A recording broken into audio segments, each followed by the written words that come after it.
Magandang gabi po sa lahat, sa mga nakikinig at sa nag-watch live. At magandang gabi din dito sa stasyon ng CFD Radio, Cebu City. Nais ko pong ipaalam sa lahat na pakikinggang maigi ang talakayang ito. At siguro, kumuha kayo ng pen at saka papel, ilista po ang mga talaka na gagamitin. At timbangin po ang bawat argumento na bibitawan ngayong gabi. Unang-una po, gusto po natin na mahayag ang katotohanan. At saka gusto din natin sa mga taong gusto ng katotohanan. Then, maganda po ito na talakayan na susubaybayan ninyo po. Unang-una, itong tema na ito, honestly, ang tema na ito, resolve that one of the marks of the true church founded by Christ, her financial plan is tithes, close and open parenthesis, offerings according to the Bible. So, honestly po, hindi ko po talaga naiintindihan bakit ito ang napili ng ating Maginoong Katunggali, Mr. Paul Lima. Until mapakinggan ko po mamaya yung kanyang negative stand. Dahil po dyan, iisa-isahin ko na lang po muna ang mga ito batay po sa aking nauunawaan. Ang tema again sa Tagalog, patutunayan ko na ang isa sa mga marka ng tunay na iglesia na itinayo ni Kristo, ang kanyang pananalapi ay ang tithes, close and open parenthesis, offerings. At ayon sa ating pinirmahan, hindi po kasamang offerings. Lilinawin po natin yan. At ito po ay batay sa aming aklat na nasa Trail of Blood by J.M. Carroll. At nabanggit po yan, malinaw, na binasa ng ating moderator, na ito po ang nasa ika-11 po. Ang debate ay base sa Trail of Blood, page number 5. Now, one of the 11 marks the New Testament na nilista po ng kapatid na J.M. Carroll. So, again, iisa-isahin ko na lang po muna batay sa aking, base sa aking nauunawaan kung bakit ito po ang ating napili na tema. So, ayon sa aming unang napagkasunduan, natatalakayin natin ang patungkol po sa aklat natin na Trail of Blood. Kung mapapansin ko, ang mga marka ng tunay na iglesia sa aming aklat, kung meron po kayong mga aklat namin na Trail of Blood, meron pong 11 na marka po ang nilista po dito. Kung mapapansin po natin, ang kanyang pananalapi, ito po ay it falls in number 9 po na bilang sa 11 na nilagay po dito ni J.M. Carroll. So, kung mapapansin, ang mga nilista po dito, not only description but also, ito po ay mga, most of the time, mga practices ng isang tunay na iglesia. Merong descriptions, pero most of the time, practices po ang ginamit o kaya batayan sa tunay na iglesia. So, ayon dito, ang iglesia ito ay ika po ang offerings, open and close parenthesis, nasa 9, malinaw po ito. Babasahin ko from our Trail of Blood, page 5, number 9, its financial plan. Even so, tithes and offerings hath the Lord ordained that they which preach the gospel should live of the gospel. So, malinaw po na ang pananalapi ng tunay na iglesia ay ikapag-iika po ng mga miyembro at saka yung offerings na hindi po natin babanggitin o kaya tatalakayin, pero mababanggit po ito. na ito po ang kanyang pananalapit, way of financial plan. So, ibig sabihin, let me explain what is in the 12 plan. So, ayon po dito, hindi po nangungulekta ang tunay na iglesia ng pera sa labas ng iglesia. So, yun po ang ibig sabihin. O kaya nagsusolicit sa mga politiko. Tithes at saka yung offerings po, yun po ang financial plan ng iglesia. Hindi po pagsusolicit sa labas.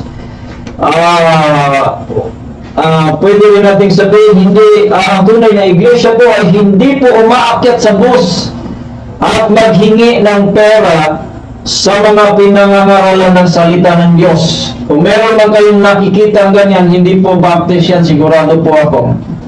Dahil ang mga Bible Baptist po, alam po namin kung saan kami kukuha ng pondo ng pananalapi kung ang pagsuporta ng aming mga gawain sa iglesia.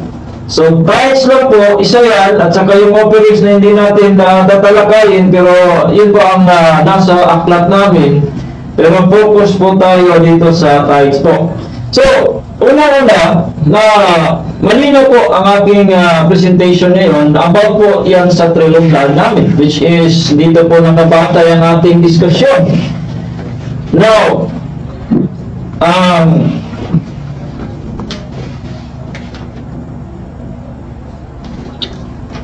so, sabi ko kanina, iisa-isahin ko po.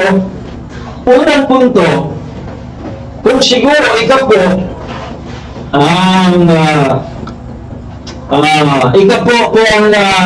ito po ang kanyang tinutulan ng ating Maginoong Katunggali.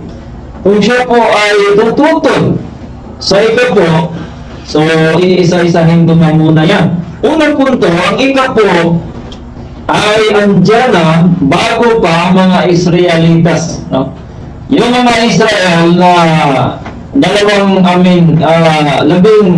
dalawang tribo na mga anak ni Jacob, sila po yung mga Levitas, sila po yung nagkukolekta ng ikapo doon mismo sa kautusan ni Moises. Sila po yung nabigyan ng ganong ministry. Sila po yung nagkukolekta, yung mga Levitas. Anak po sila ni Jacob na 12. Yun po tinatawag natin na Israelites. Pero, before the Israelites, before the law of Moses, tithes is there. Tithes was there. Una-una si Abraham, ginawa po niya ang pagtatides, Genesis chapter 14 verse number 20. So sabi ng Bible na and he gave tithes of all. Yung pinakahuling statement na yan. Many years before, bago pa naipanganak ang mga Israelitas o kaya mga Levitas na kumukolekta nito. So tithes was there already. Ito pa, mababasa natin sa Genesis chapter 28 verse number 22 na yung ikapo po ay isa pong ginawang pangako ni Jacob, no?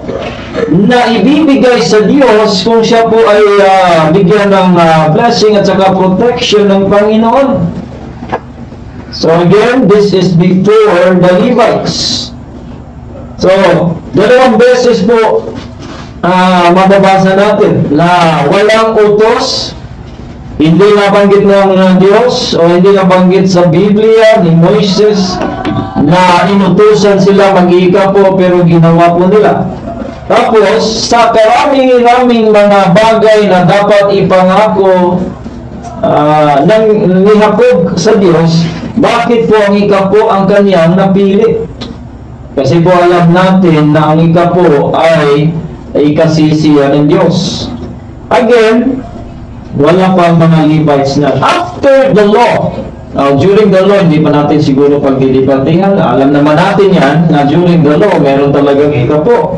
Pero after the law, in the church age, sa panahon po ni Kristo, dalawang beses po binanggit ang ikapo nung siya ay nangaral pa dito sa lupa in Matthew chapter 23 verse number 23.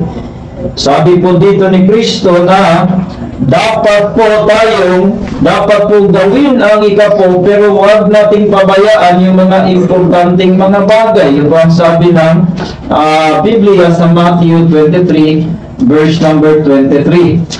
So babasahin ko po sa English. Sabi dito, woe unto you, scribes and Pharisees, hypocrites! For ye pay tithe of mint and anise and cumin, and have omitted the weightier matters of the law, judgment, mercy, and faith. This ought ye to have done. Malinaw po na dapat po ninyo itong gawin. Pero sasabihin naman na mga parasyo naman ang pinagsasabihan niya, mga eskriba. Hindi po. Kasi sa verse 1 ng 23, sabi ni Jesus, sabi ng Matthew, then spake Jesus to the multitude and to his disciples. So meron po, dyan po ang disipulo at doon po ang mga eskriba at parasyo. Pero sabi dito na, this ought ye to have done. Ibig sabihin, before that, let's continue. In Luke chapter 18, verse number 10, meron po itong story, a parable na ginamit si Jesus Christ sa mga taong nananalig sa kanilang mga mabubuting gawa. Sabi po dito na isa pong mabuting gawa ang pag-iikapo. Sabi ng isang talata sa 18 ng Lucas, chapter 10, 18 verse number 10. 10 minutes left. Sabi dito, two men went up into the temple, pero sabi ng Pharisee sa verse number 12, I fast twice in a week, I give tithes of all that I possess. So sabi ko dito na makikita natin, therefore we can conclude that Jesus Christ is not against tithes. So kung sakali na tithes po ang objection ng ating katunggali, makikita, malalaman po natin yan mamaya. Now, unang-una po, pangalawa po yung punto, malinaw po na walang tutol ang Panginoong Jesucristo dyan, pero tandaan po natin ito. Tatandaan natin na meron pong dalawang klaseng ikapo sa Biblia. Una, yung ikapo na ikapagpatawad ng kasalanan na siya pong nilinis o kaya pinalitan o masasabi natin na pinahinto. Itong ikapo upang mapatawad ang mga kasalanan. So hindi po ito ang ating ginagawa ngayon, pero dapat natin tandaan ito. Leviticus chapter 5 verse number 11, sabi dito, but if he be not able to bring 2 turtle doves or 2 young pigeons, then he that sinned shall bring for his offering the 10th part of the ephah of fine flour for a sin offering. So meron palang sin offering na sabi din ng Hebrews 7:5-12 na yan po ay inabolish dahil si Jesus Christ at kanyang dugo, siya na po ang magbabayad sa ating mga kasalanan. Hindi na po natin kailangan pa yung mga dugo ng mga hayop. So yan po ang inabolish. Hindi po yung ikapo na pangalawa. Ito po ay kapagpatawad ng kasalanan at ito po ay obligatory. Dapat nila yung gawin kasi hindi sila mapapatawad na inalis na yan. Pero meron din ikapo na ikasisiya ng Diyos base po sa ating nabasa na ginawa ni Abraham, ginawa ni Jacob. Bakit po? Na hindi naman sila nagkasala pero yun po ang pangako ni Jacob sa Diyos. Kung bibigyan niyo po ako sa aking mga hihilingin, bigyan mo ako ng protection, I will give all the tenth unto thee. So diyan pa lang masasabi natin na masisiyahan ng Diyos sa mga ganyang gawain. So dito po, punta naman tayo sa ating mga evidences, no? Ang pagkika po na ginagawa din po yan ng mga early Christians. Appeal na, yung Bisaya, no? Kasama na dyan ang mga Roman Catholic Church.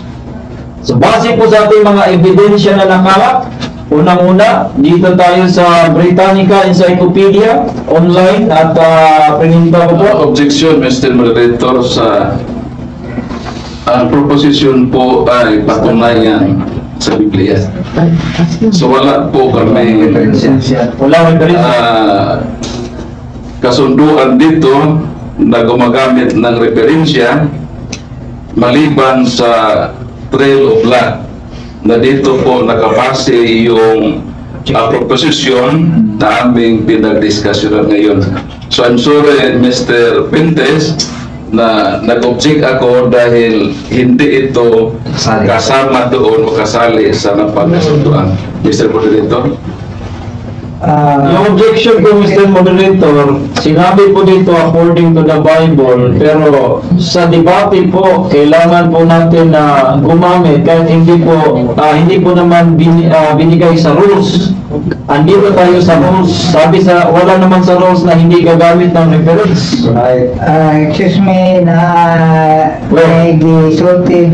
Mayroong sinasabi dito sa resolution, tawag na proposition, yes. Founded by her financial plan is tithes according to the Bible. Tama yan ang according to the Bible, pero hindi po bawal ang gumamit ng reference according to the formal debate. Kasi isa yung ebidensya na magpapatunay, hindi po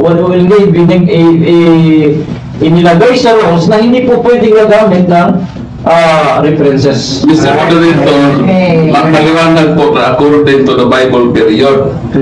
Kung saan gusto niyang ipasok yung referensya, so dapat ipinalagay niya dito na pwede yung referensya. So pero sa una, wala tayong kasunduan na ganyan. Excluded. Ikaw may rules of law. 11th rule. Ang debate ay base sa Trail of Blood, page 5. Hindi naman yun. Na one of the 10 marks of the New Testament chart. 9 financial plan, tithes. Base dito sa referensya ito, di ba? Referensya, hindi yan. Either in Bible or either reference because it is stated in the law. Sige, continue the explanation. Salamat, Moderator. Sabi po dito sa Encyclopedia Britannica, sabi dito that when you search tithes po, sabi dito, during the 16th century Protestant Reformation, Martin Luther approved in general of paying tithes to the temporal sovereign, and the imposition of tithes continued for the benefit of Protestant as well as Roman Catholic churches.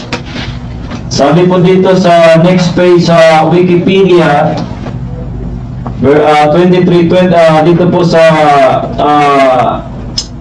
again, tithing from Wikipedia source, tithing was taught at early Christian church councils, including the Council of Tours in 567 as well as the Third Council of Macon in 585. Tithing remains an important doctrine in many Christian denominations, such as Congregationalist churches, Methodist churches, and Seventh-day Adventist churches. 5 minutes left. Further, Christianity, Stewart, Theology, sa Wikipedia, again, online encyclopedia, Jesus Christ taught that tithing must be done in conjunction with a deep concern for justice, mercy, and faithfulness. Yan po sinabi ko kanina. At sabi din dito na meron po ginamit ang ating Wikipedia about the Catholic Church, the Council of Trent, which was held after the Reformation, taught that tithes are due to God or to religion. So yun po ang mga nakalap namin ebidensya. At babasahin ko po yung Council of Trent na ating pong printa. Council of Trent, sabi dito, the tithes which have to be paid by others, whereas, this is the fourth sentence, whereas the payment of tithes is due to God, and they who refuse to pay them or hinder those who give them usurp the property of another, wherefore the Holy Synod enjoins on all, of whatsoever rank and condition they be, to whom it belongs to pay tithes, that they henceforth pay in full the tithes, to which they are bound in law, to the cathedral church or to whatsoever other churches or persons they are lawfully due. And they who either withhold them or hinder them from being paid shall be excommunicated, nor be absolved from this crime until after the full restitution has been made. So, ginamit ko po mga referensya to understand sa punto ko po na ginagawa ko ito ng mga early Christians. Sinusuportahan po at hindi yan bawal sa debate unless it is in the rules.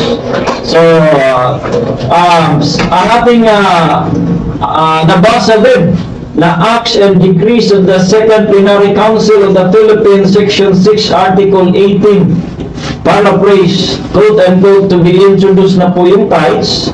At si Article 14, quote, a catechesis which a doctrinal and biblical basis on the social character of spending and on tithing a part of church life should be developed and implemented. Yun po ang sabi ng Bible, ng kanilang aklat. So, sa mga nabanggit na ebidensya, malinaw po na tunay na even the Roman Catholic Church at mga Protestants, yung mga churches ay hindi salungat sa o hindi against sa tithing at pag-iikap po. So, puntahan naman natin yung Mark. Siguro yung Mark ang kanyang ayaw niya o kaya yung sinasalungat ng ating katunggali. Mapapansin po na ang aklat namin na Trail of Blood ay may 11 marka ng tunay na iglesia. Number 9 po yung tithes, close and open parenthesis yung offerings. Ito po ay kung marka po ang kanyang ang ating pagtatalunan ngayong gabi. Ito po talaga ay nonsense. Bakit? Kasi po yung marks ang tinututulan yan ng ating katunggali. Ang pag-uusapan naman namin ayon sa aming rules ay ang aming aklat. So kung marka po ang kanyang ayaw dito na ang marka ng tunay na iglesia ay yung tithes, no, parang nonsense kasi ang aming pagtatalunan ngayon, tatalakayin lang namin yung aming aklat na nasa rules po, yung Trail of Blood. So, pangalawa, wala po naman tayong standard, basihan kung ano ang mga marka ng tunay na iglesia. Kaya nga, ang aming tinutukan yung mga faith and practices ng unang iglesia. Alam ko po na mayroong 4 na marka ang Roman Catholic Church sa tunay na iglesia. Pero, ang dami pong makaklaim na mga markang yan. So, gusto po na iisa-isahin po natin mamaya yan. Na hindi naman meron tayong mga nabanggit doon na hindi po tutor sa mga iba lang na marka na ginawa nila, pero base po sa ating rules, ang Trail of Blood po ang ating pag-uusapan. So kung marka lang at saka nabanggit ang tithes, parang wala pong pagdidebatehan. So malinaw po ngayong gabi na ating nahayag ang buong katotohanan patungkol sa tema na sa tema ayon sa Trail of Blood na ang financial plan po, ang tithes, close and open parenthesis yung offerings, na walang ibang financial plan ang tunay na iglesia, hindi nag-close, hindi naghihingi sa iba kundi doon lamang sa loob ng iglesia. So ang tithes po wala pong issue dahil mapatutunayan din natin na nasa Biblia yan, hindi po inalis ni Kristo at hindi po ayon ni Kristo yan. at ginagawa ng mga unang Kristiyano. So, bata yung gabi, napapatunayan po natin yung Time.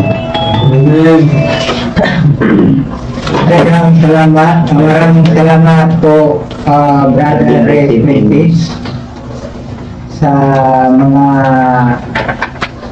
pangasarungan mo. Sundan kini sa pangutana o tubag.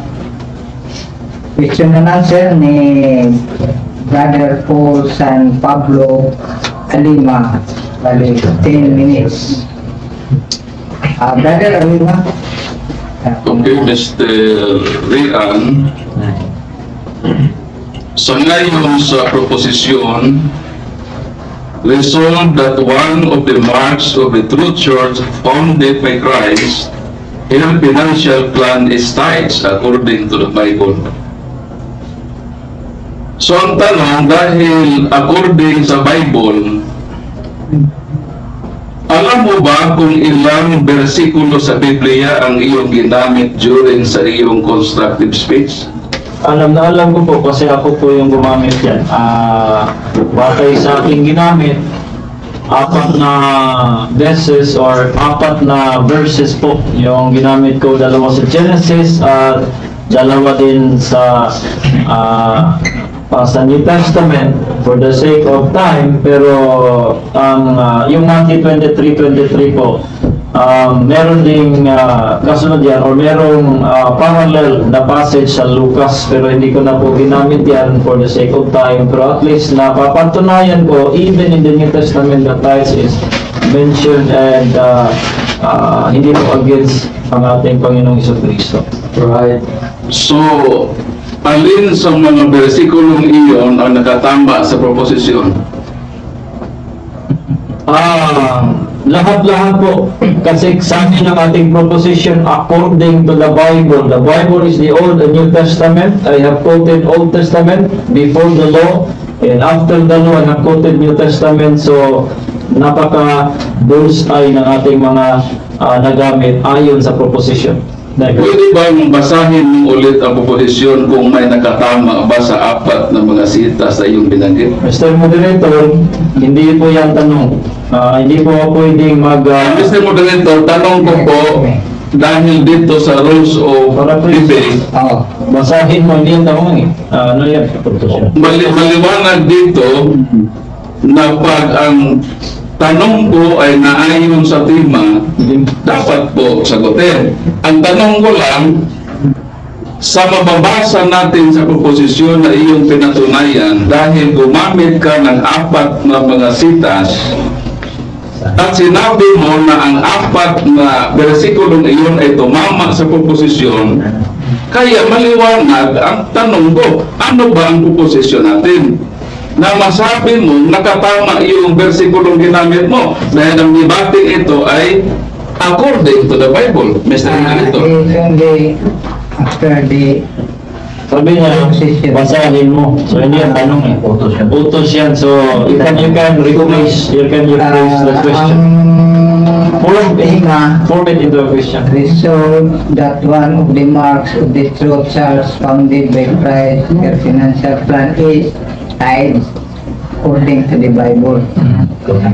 Yan ang Hindi yung tema. Ayun ang tema. Ang objection ko po, hindi po tanong ang binato sa atin. At ang sinabi niya, pwede mo bang basahin yung mga versikulo? So, utos po yan, hindi po yan tanong.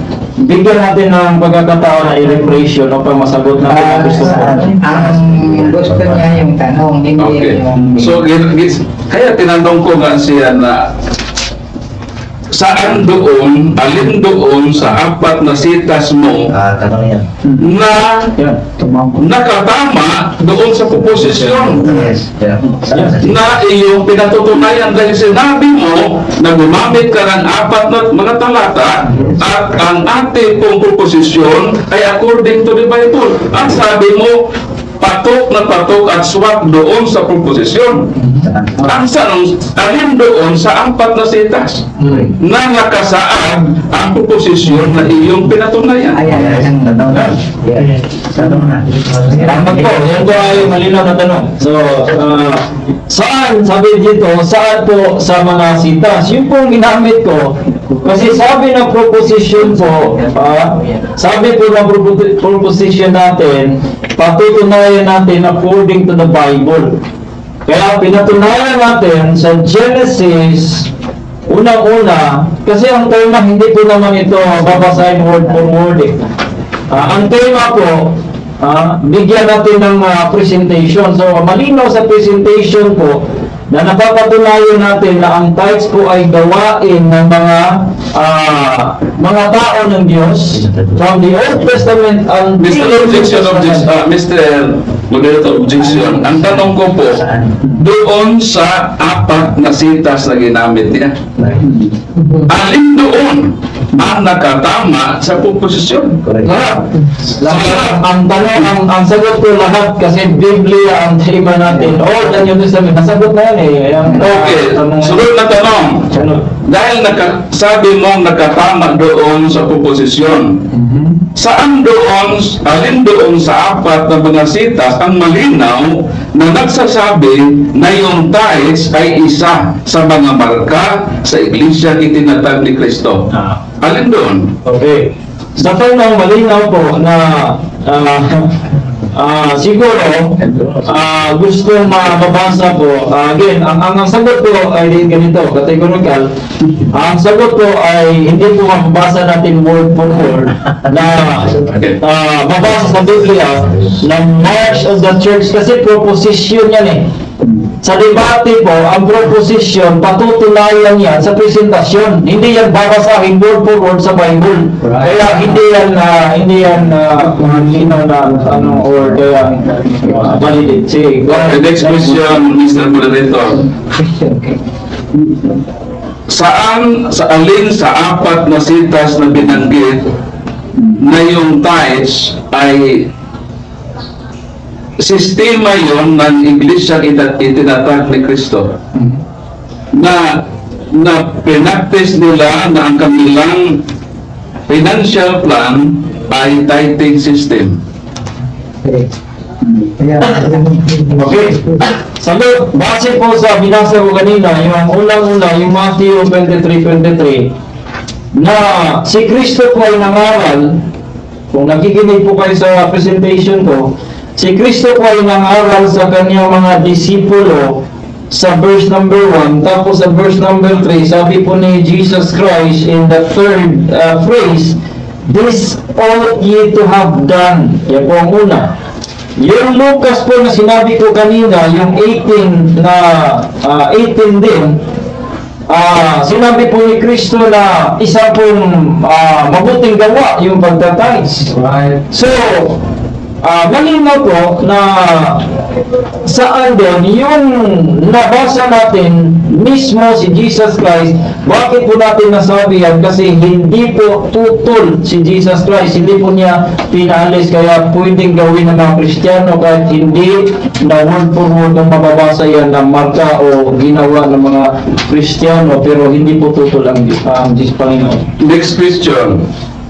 Magbigay ka ng isang Kristiyano, 2 o 3, na nagpa-practice ng tithing system.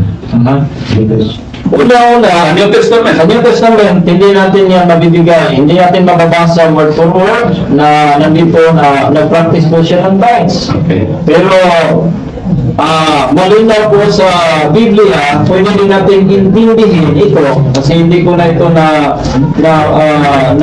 banggit.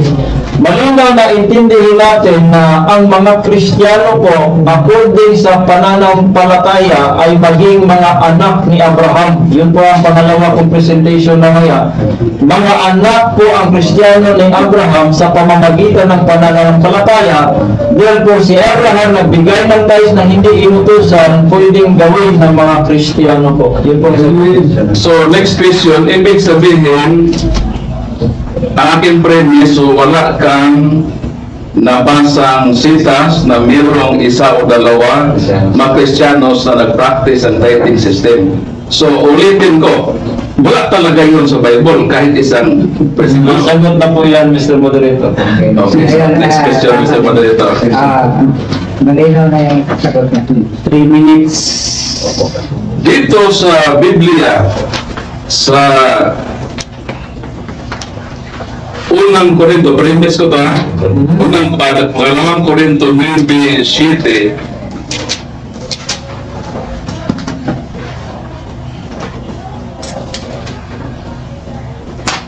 sinabi dito na ang bawat isa ay magbigay ayon sa pasya ng kaniyang puso. Ang tanong, sa ngayon ka ba na ito ang system of giving ng mga Kristiyanos? Sagot. Of course, sangayon po tayo niyan.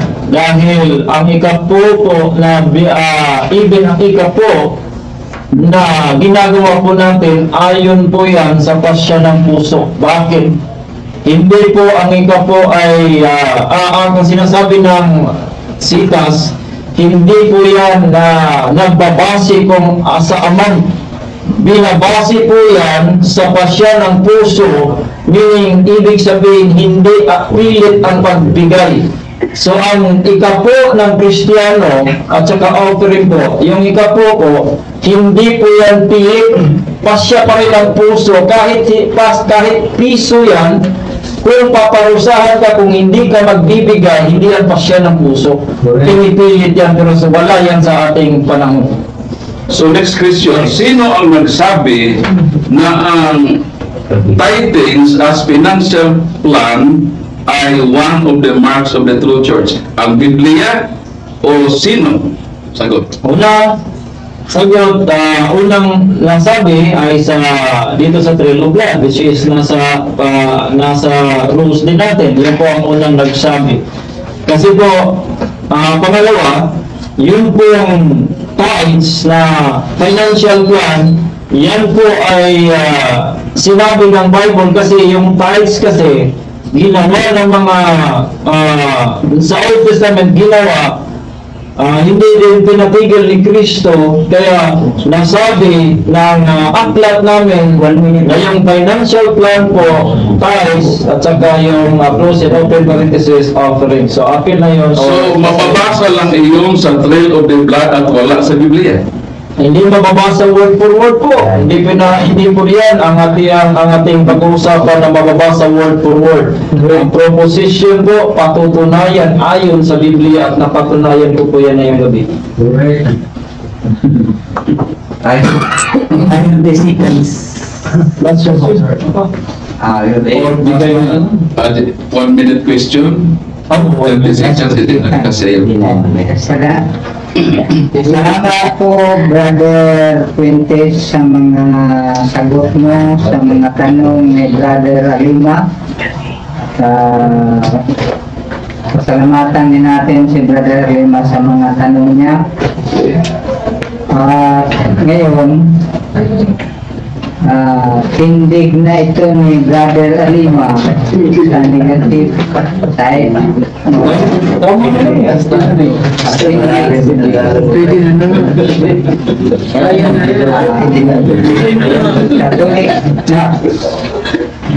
na 20 minutes din. Brother Alima at pakinggan natin si Brother Alima. Katolik. Charles. Okay, maraming salamat Mr. Moderator at maraming salamat din sa 20 minutes na palpak na presentasyon ni Brother Rian Fuentes. Mr. Moderator, nasa nasa rules yan, hindi yan pwedeng komentaryo kahit sa Mr. Moderator, Hindi yan- objection. hindi yan- Ang pagkomentaryo ay nakapaloob doon sa cross-examination. Akin panahon ito, Mr. Moderator.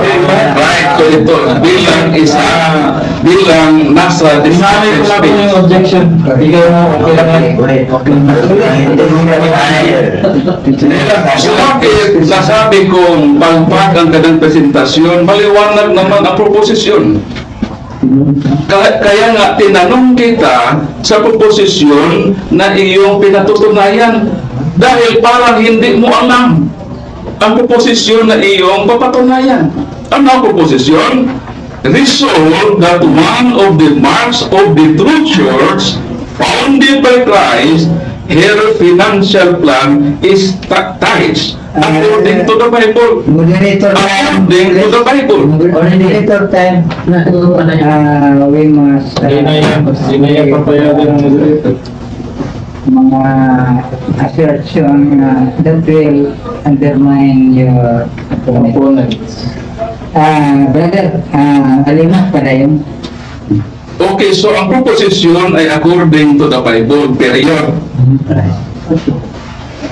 Dahil according to the Bible, kaya doon mo ugutin sa Biblia ang ebidensya upang establish ang nakasaad na proposisyon. Kaya tinanong ko siya dahil according to the Bible, kung ilang mga sitas ang ginamit niya, sinagot niya na 4. At sinundan ko doon sa tanong na alin sa mga 4 na iyon ang tumpak doon sa proposisyon na iyang pinutunan. Sinabi niya lahat daw. Ulitin daw natin kung may isa bang nakatama. Ulitin natin para patas naman sa lahat ng nakapakinig. Ang una niyang ginamit ay Genesis Kapitulo 14, versikulo 20. Ang layo po. Ang aming proposisyon ay about sa true church established by Christ. Pero bakit doon siya gumamit sa Genesis? Hindi naman debatable, hindi ko naman ino-oppose yung voluntary ang pagbigay ni Abraham kay Melchizedek na ikapo, ang naging batas yung ikapo sa mga Levita. Wala naman tayong debate tungkol dyan. Ang maliwanag naman natin proposisyon na ang tunay na iglesyang itinatag ni Jesus, ang kanyang isa sa mga tanda ay ang financial plan is tithing. So, yung unang sitas na binanggit mo sa Genesis, wala pong kakwinta-kwinta yun sa proposisyon dahil hindi po yun kasali sa proposisyon. Ngayon, binasa mo ang Mateo 23:23 na yung mga Parisiyo ay nagbibigay ng tithes kahit sa maliliit na bagay. At sabi ni Jesus, yung mga malalaking bagay tulad ng pag-ibig, awa, hindi niyo pinapractice. Nagbigay kayo ng tithes. Pero sa sitas na iyon, hindi po nagbigay si Jesus ng batas sa kanyang iglesia ng isa sa mga marka ng kanyang iglesia ay mag-tithing system. Wala dyan sa sitas na iyon. Kaya I'm sorry, Mr. Cortez, na failure ka sa versikulong ginamit mo. At Lucas 18:10 hanggang 12, merong Parisiyo na hambog na sinabi niya, nagbigay daw siya ng tithes, nakisimba siya palagi, gumagawa siya ng mabuti, at nagbibigay siya na ikapo. Wala naman sa sitas na yun na may tithing system ang tunay na iglesia at yun na isa sa mga marka. Kaya wala talaga, zero balance. Walang kahit isang bersikulo na nakaswat doon sa proposisyon na kanyang pinagbabasihan. Kaya tinanong ko sa kanina kung meron ba tithing system. Sinabi niya na meron daw. Alin sa mga sitas na iyon, walang nabasa. Kaya masasabi natin na na-failure po. Napalpak po si Rian Pindes sa kanyang 20 minutos na proposisyon. So baka mamaya makabigay na ito na kahit isang sitas lang. Kaya tinanong ko siya, magbigay ka na ng 1, 2 o 3 na mga membro ng iglesyang itinatag ni Kristo na ang kanilang pagbibigay ay tithing system. Hindi tayo opposed sa tithing per se. Kasi ang ating simbahan sa kanyang kasaysayan ay mayroong panahon na nangolekta ng tithes. At meron din panahon na hindi na nangulikta. Sapagkat ang title sa simbahan Katoliko ay hindi po batas.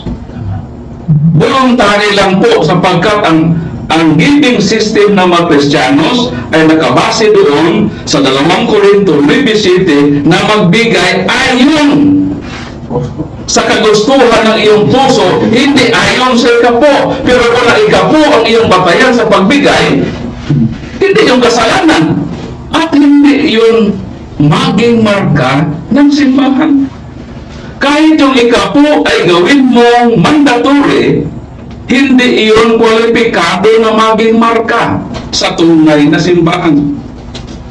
Kaya siguro sa aking pagkaintindi at during sa time na tinitingnan ko si Mr. Rian Fuentes, parang hindi nila naintindihan ang salitang marka, kung ano ang ibig sabihin.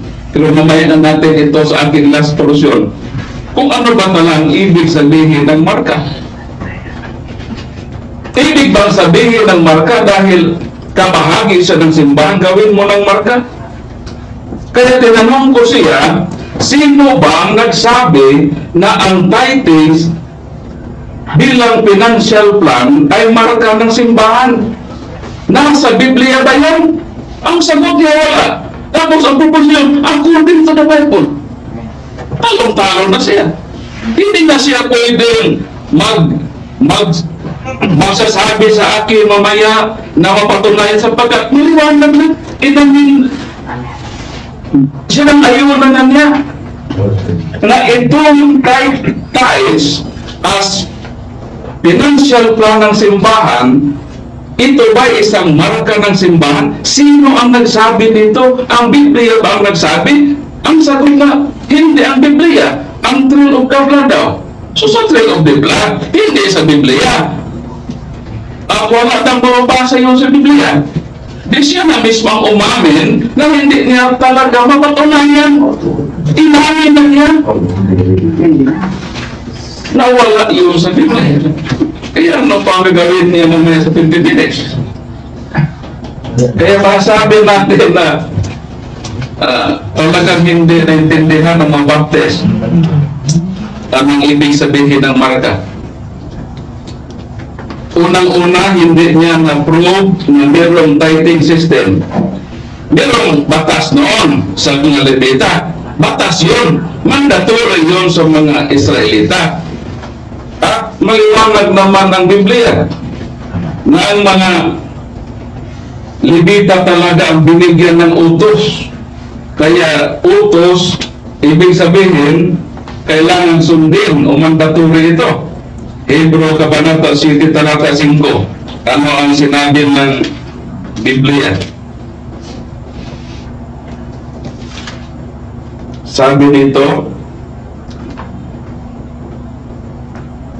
ang katotohanan na ang mga anak ni Levi na nagsitanggap ng katungkulang pagkapari ay mayroong utos na kumuha na 1/10 bahagi o ikapo ng sabayan ayon sa kautusan sa magkatuwid ay sa kanilang mga kapatid, bagamat ang mga ito ay nagsilabas sa mabalakang ni Abraham.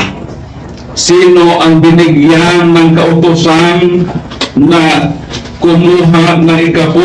Yung mga anak ni Levi na nasa katungkulan ng pagkapari. Sila ang may batas. At maliwanag sa 7:12, anong binanggit dito? Sapagkat ng palitan ang pagkapari ay kailangang palitan naman ang kautusan.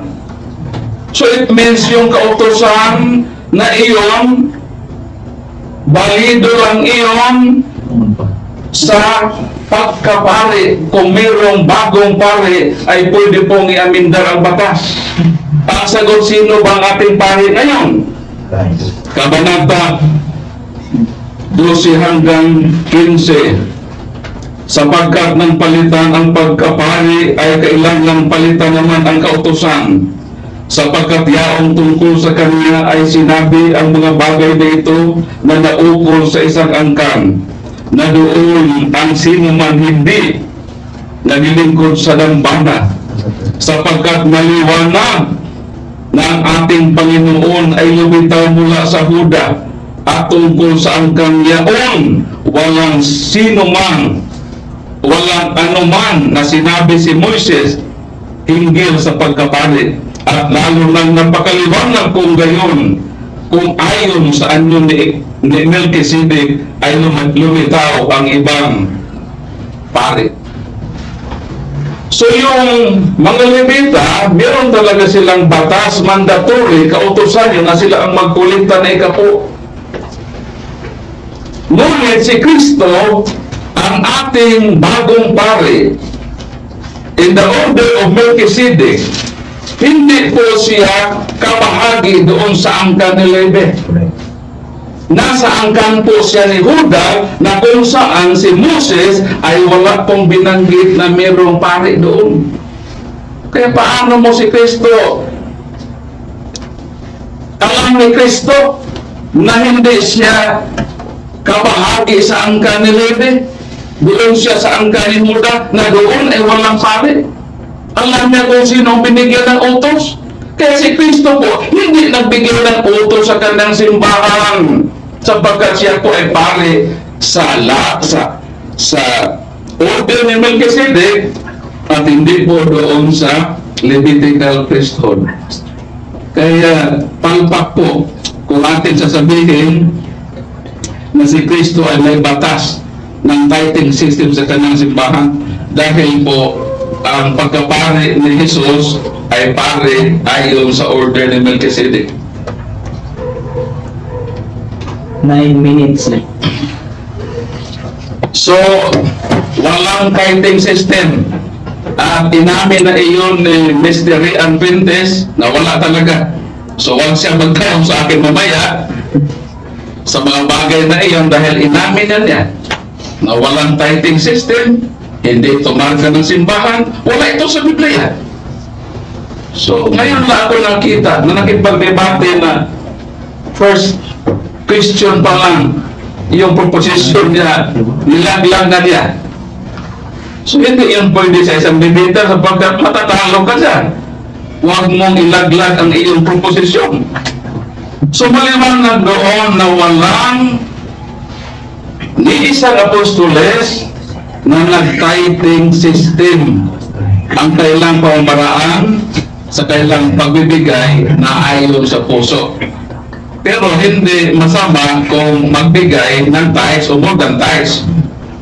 Diba? Yun ang babaeng biyuda, nagbigay sa templo ng kanyang buong kabuhayan. So, natuwa si Jesus. Sana si Jesus po ay naawa. Sabihin sa nandagoy, babaeng biyuda, dapat tithes lang. Yung ano mo, yung kabuhayan mo, 90%, tira mo yan, 10% lang. Ito ang aking turo sa aking simbahan, sapagkat ako ang founder. So, hindi si Kristo na-introduce. Bakit? Alam niya kung sino ang binigyan. Yung mga pariseo, hinayaan niya. Kasi yung ibang mga pariseo, mga Hudiyo, ang iba ay kasali sa angkan ni Levi. So, kanilang karapatan yun na magbigay. May tithing system sila. Batas yun. Pero sa mga Kristiyanos, wala pong batas na ganon. Sapagkat bago na po ang ating pare, si Kristo na po, at wala, hindi siya nag-impose. Doon sana ang pagbibigay doon sa giving sa temple, doon sana ang tumpak na pagkataon na i-touch na ito about tithing system, sapagkat na ayon sa panahon na mapag-usapan. Pero wala po introduce si Jesus na gano'n ang tithing system sa simbahan, tithing yung ikaw, bakit binigyan mo lahat?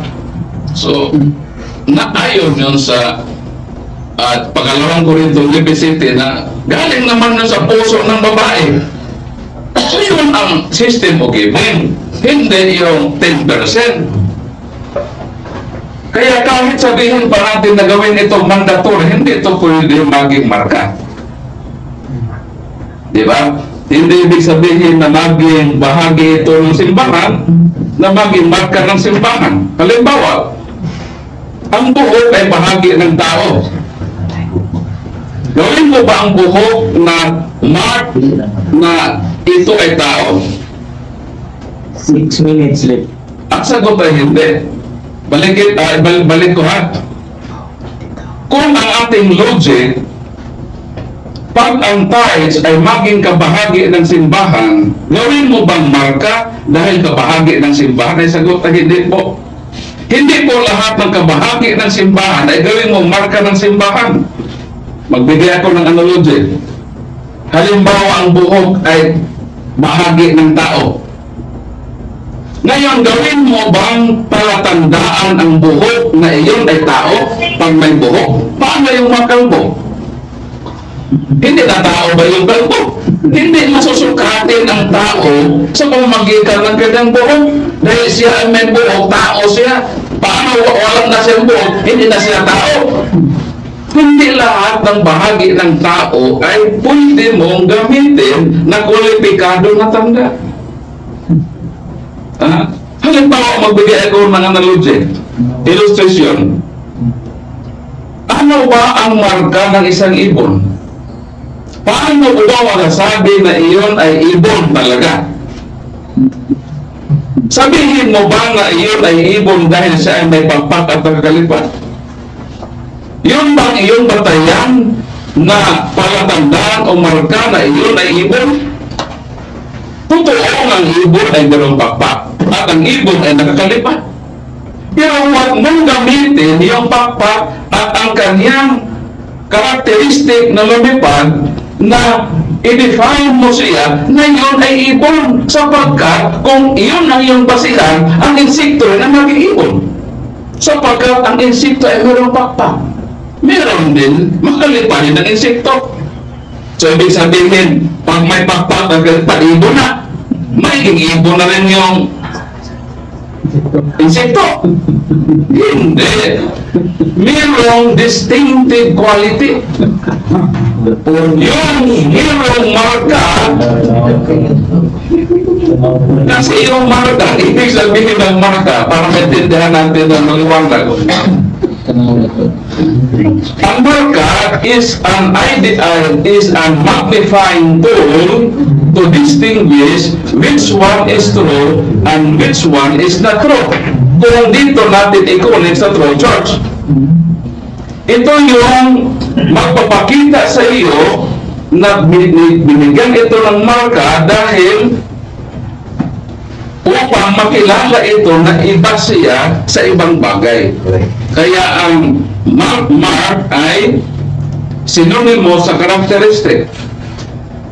Ano yung characteristic? Indicating the distinctive quality, na ibig sabihin siya lang talaga ang nagkakaroon ng ganyan. Ibalik ko yun sa ibon. Paano mo masasabi ng ibon ay ibon?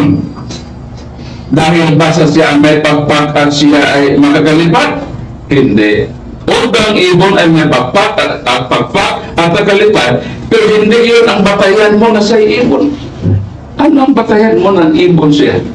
Yung kanyang distinctive quality, yung kanyang marka, yung kanyang karakteristik na ibon siya. Ano yun? Yung kanyang beak, yung kanyang bell, yung kanyang tuka. Dahil bagamat ang insekto ay mayroong pakpak at nakalipat, mayroong bang tuka ang insekto? Wala. So, ma-disqualify siya na maging ibon. Pero kung gawin mo yung basis na ibon, maraming ibon, pati insekto ibon na. Pati yung babae na babanglipad, ibon na rin yun. So, hindi yun. So, ibig sabihin, ano ang marka? Pagkakilanlan na siya lamang ang nagmamay-ari sa bagay na ito. Kaya nga ang tumpak na analogy ng marka ay tamar. Ilang bilyon ang tao sa buong mundo. Ikaw lang po ay merong tamar. Tanda mo yan na ikaw lang talaga. Kaya kung magbigay ka ng mark na meron doon sa iba tulad ng tithes, ang tithing system ay meron din ibang iglesia, makintuloy na rin sila ng iglesia sapagkat nag-practice sila ng tithing system. Hindi yun. Makakaligaw lang sapagkat kung bigyan ka ng landmark na iyon, ang siyang magtuturo sa iyo sa pupuntahan mo, tapos may landmark pa doon na iba na katulad niya, maligaw ka. Kaya makakaligaw itong tithing. Financial plan na gawin natin marka.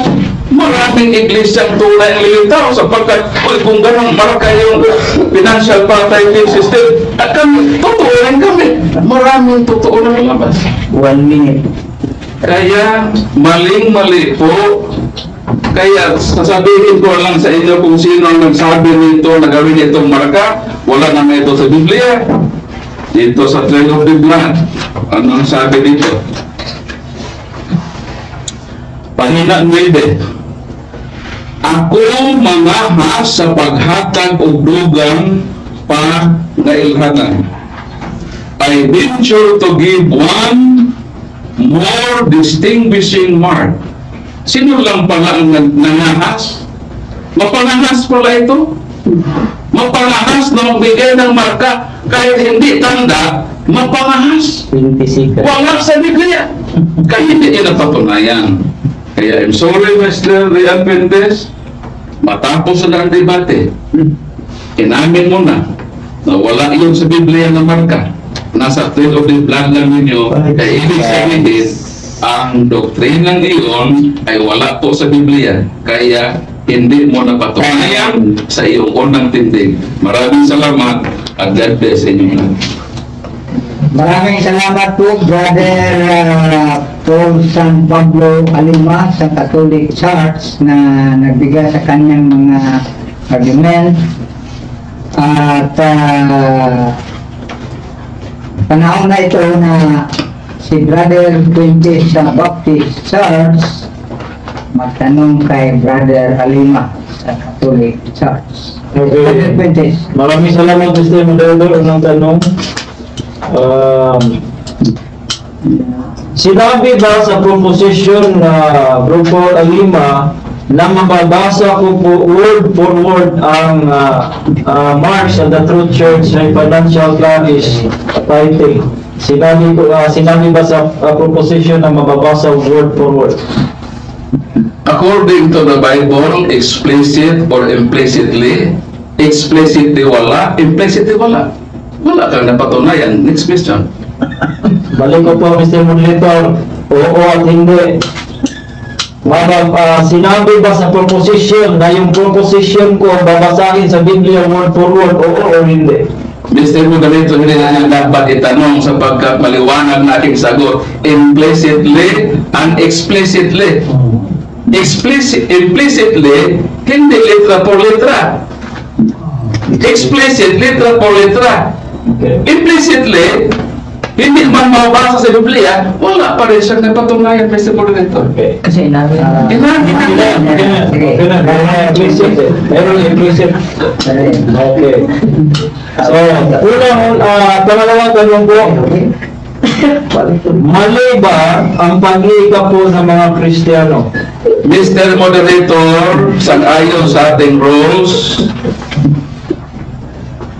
pag ang isang tanong ay hindi po naaayon sa tema, hindi po obligadong sagutin. Pero although pasok yun sa tithes, sagutin ko, Mr. Moderator. Dito sa proposition, hindi debatable dito yung pagbigay o hindi pagbigay.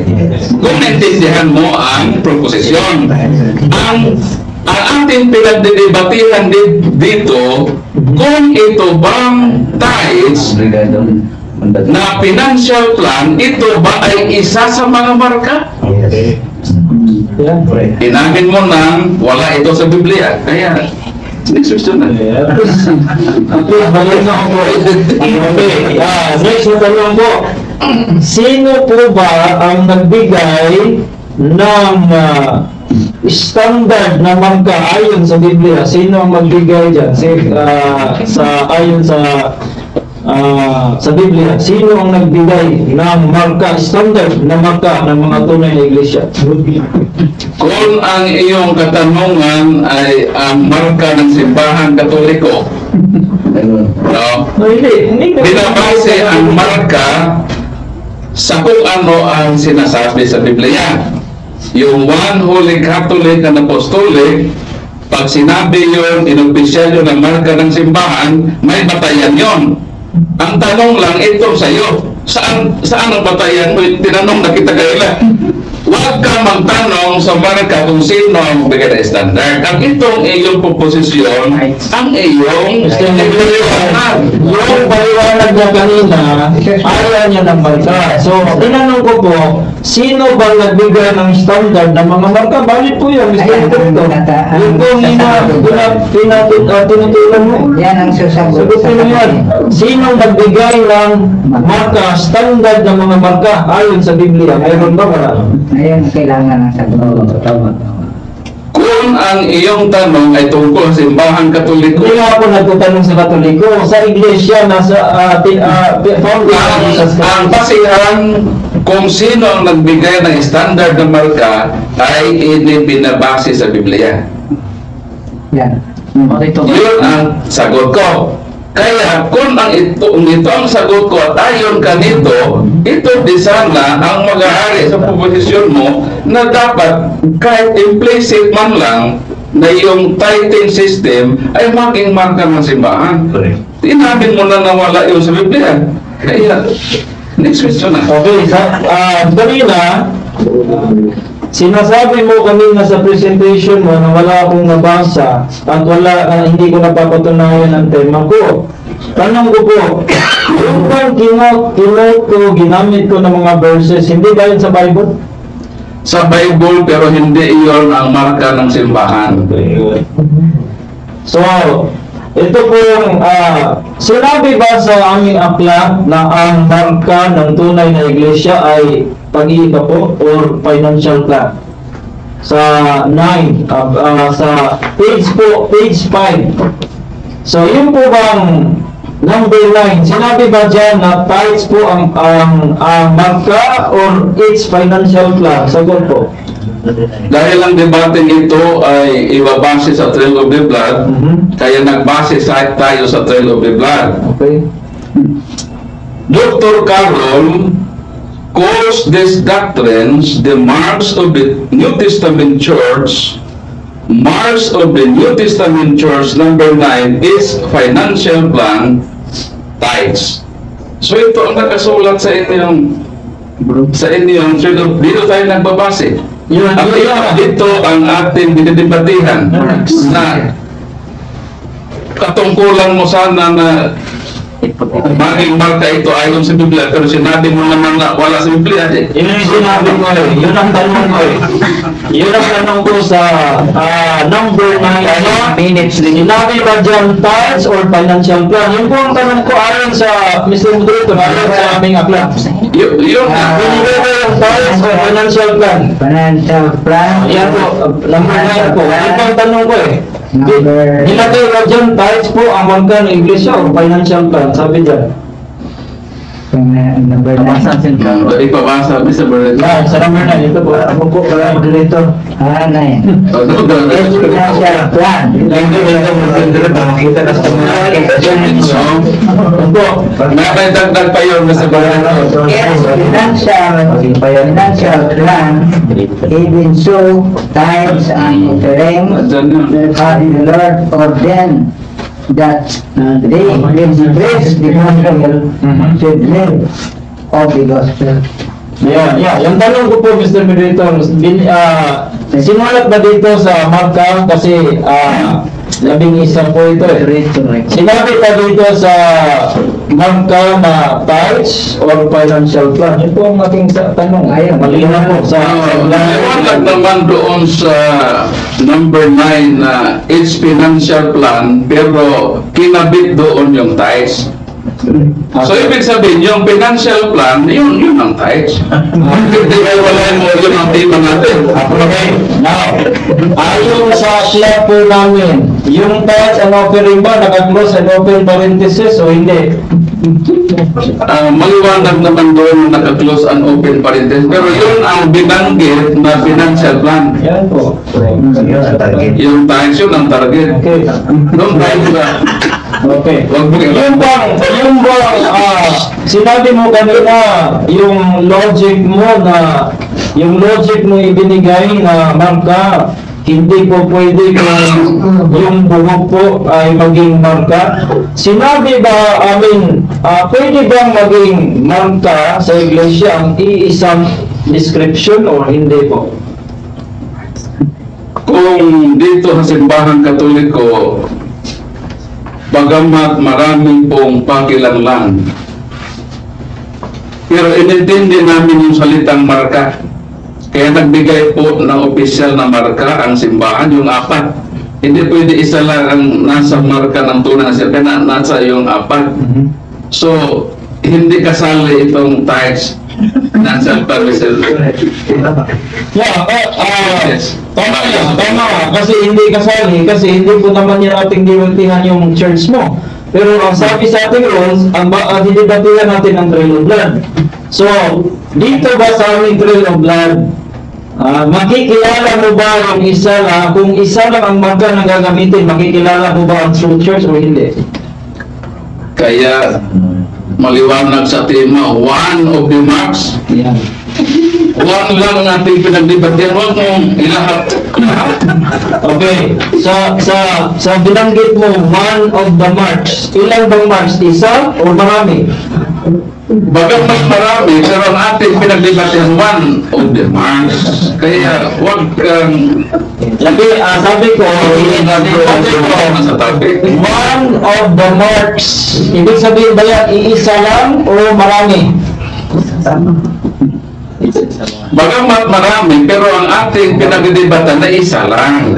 At hindi mo napatunayan yung isa. Inamin mo na mula sa Biblia. At tuloy ko ng Bible. Wala. So yung logic mo kanina, yung buhok ba, iisang marka sa tao, pwede ba, hindi ba pwedeng gawing marka dahil isa lang o pwedeng gawing marka po? Sinabi ko na kung ang buhok ay gawin mong marka sa tunay na ang isang bagay ay tao sapagkat may buhok siya. Paano yung ang pagkataon malagas sa ng buhok? Hindi na ba siya tao? Yun ba ang Hindi mo pwedeng gamitin na marka ang buhok ng isang bagay na ito ay tao. okay. Bagamat ang tao ay may buhok, pero huwag mong gamitin ang buhok na marka na iyon ay tao. Dahil kung ang tao na iyon ay magkalbo na, hindi na palaga tao yun. Ano na siya? Huwag, robot o Yun ba, next na tanong, yun ba yung ikaw po namin, pilit ba yun o ba siya sa puso? pilit man, sinabi ko na mandatory man o hindi pa rin yan maging marka sa tunay na simbahan sapagkat wala ng fighting system ang mga Kristiyanos nung una pa. Si Jesus pa hindi nagbigay ng batas na mag-tithes kayo. Binigyan na kita ng example ng babae nagbigay sa templo. Hindi po nag-recommend si Jesus na kawawa ka naman ay wala kang asawa. Dapat tithing sa lang sapagkat ito po ang aking simbahan. Magta-tithes na tayo. Ito ang ating tithing system. Hindi. Nagbigay siya ayon sa kagustuhan ng kanyang puso. Kaya doon tayo mabase sa pangalawang Korinto 9:7, nagbigay ayon sa iyong puso. Hindi ayon sa tithes. Yeah, sabi ko na, ayon ba sa pasya ba sa puso ang pag-iika po ng mga Kristiyano ngayon at saka yung mga binasa ko kanina, even the Roman Catholic Church, ayon ba yun sa pasya ng puso o kilit yun ang pagbibigay? Sagutin mo yan.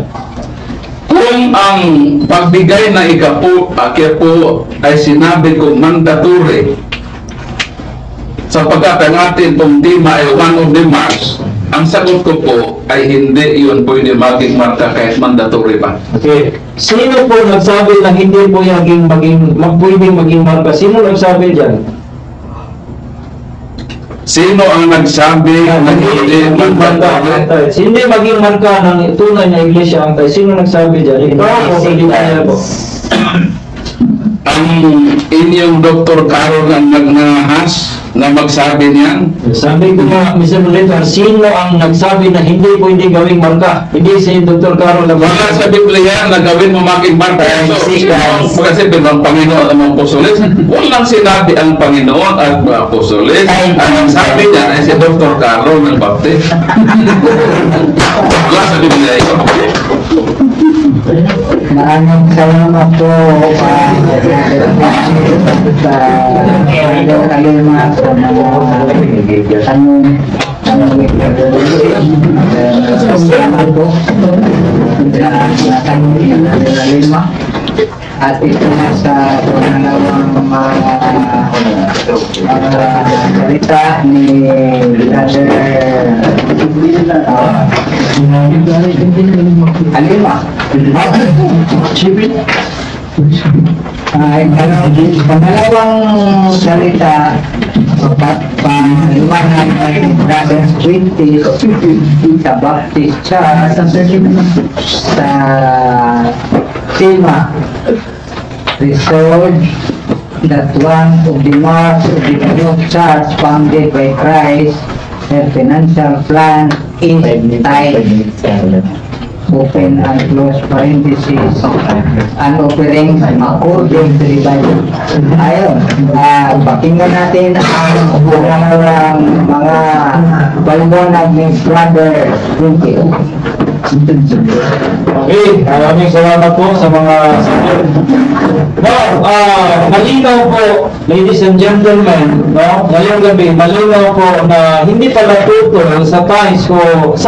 Hindi po natin didebatehan po ang ties kasi hindi naman po tutol. Maliwanag po na hindi sila tutol sa ties na gawin ng mga Kristiyano. Kaya nga, natanong ko sa kanya kanina, pilit ba ang aming pagbibigay o pasya ng puso? Sabi niya, hindi daw ties. Kasi pasya daw ng puso, hindi pala niya alam kung ano ang pasya ng puso.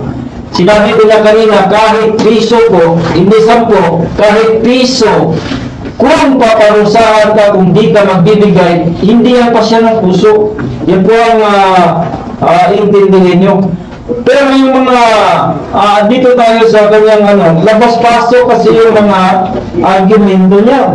Sabi niya, word for word, simula ko dito, quote unquote, kung ating sasabihin na si Kristo ay may batas ng ikapo, hindi naman sinabi sa ating presentation na may batas ng ikapo. Sinabi natin na hindi tutol si Jesus Christ. Yun po ang sabi natin. So labas-pasok, ayaw niyang makahit, tapos okay, tapos ayaw din. So hindi yan po pwede na argumento mga kapatid. Sabi dito sa kanyang mga proposition, yung mga pagbigyan niya, yung ginagawa ko, yung logic na, palihan ng logic din eh. Sinabi niya kanina, hindi raw pwede maging ang buhok ay maging marka. Bakit hindi pwede iparte yan ng tao? Bakit hindi? Kasi nga, sinabi ko kanina, hindi po pwedeng iisa lang.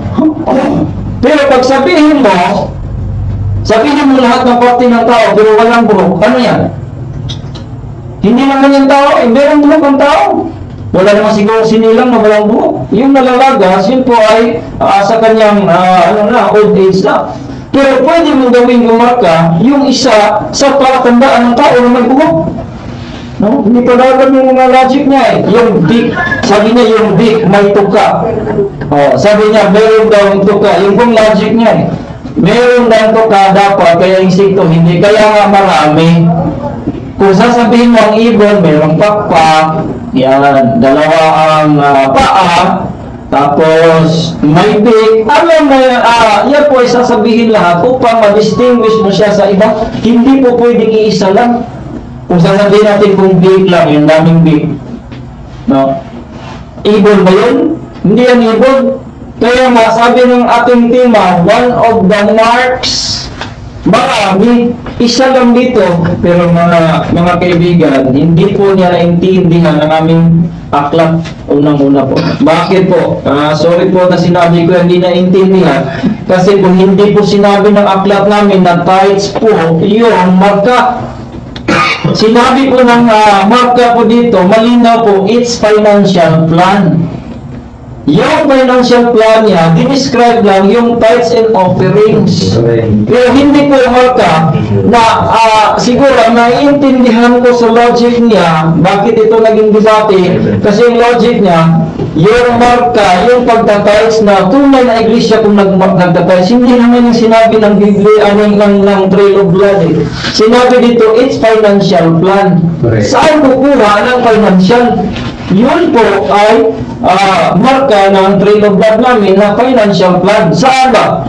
Kasi yung tithes, okay? Yung tithes po ang description ng financial plan.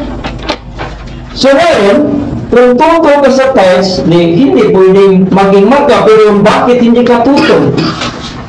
So unang-una, hindi mo na iintindihan din ang aklat namin. Dapat sana magtanong ka kung ano bang ibig sabihin, kasi hindi sinabi sa number 9, Marks of the True Church, number 9, tithes. Hindi po sinabi yan. Naliligaw po kayo, kaibigan. Sabi dito, it's financial plan. Kasi ang tithes, waiting, hindi yan, 20 minutes. 20 minutes pa lang, sige. Meron akong 15 Meron. Sorry. Okay na, meron na. Labo. 20. Okay, babasahin ko po lahat ng mga marka para maintindihan nyo. Yung mga marka ng church na babasahin ko po ayon sa Trail of Blood. Number 1, it's head and founder. Yun po ang number 1. So, dapat i-describe yan na si church, that's Jesus Christ. Number 2, sinabi rin dito, it's Mr. Director,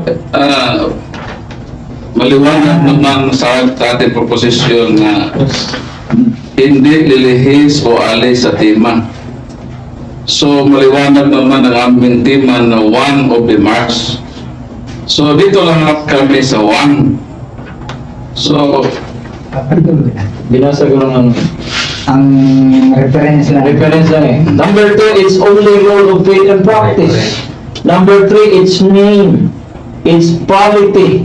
Its members. Number 6, its ordinances. 7, its officers. 8, its work.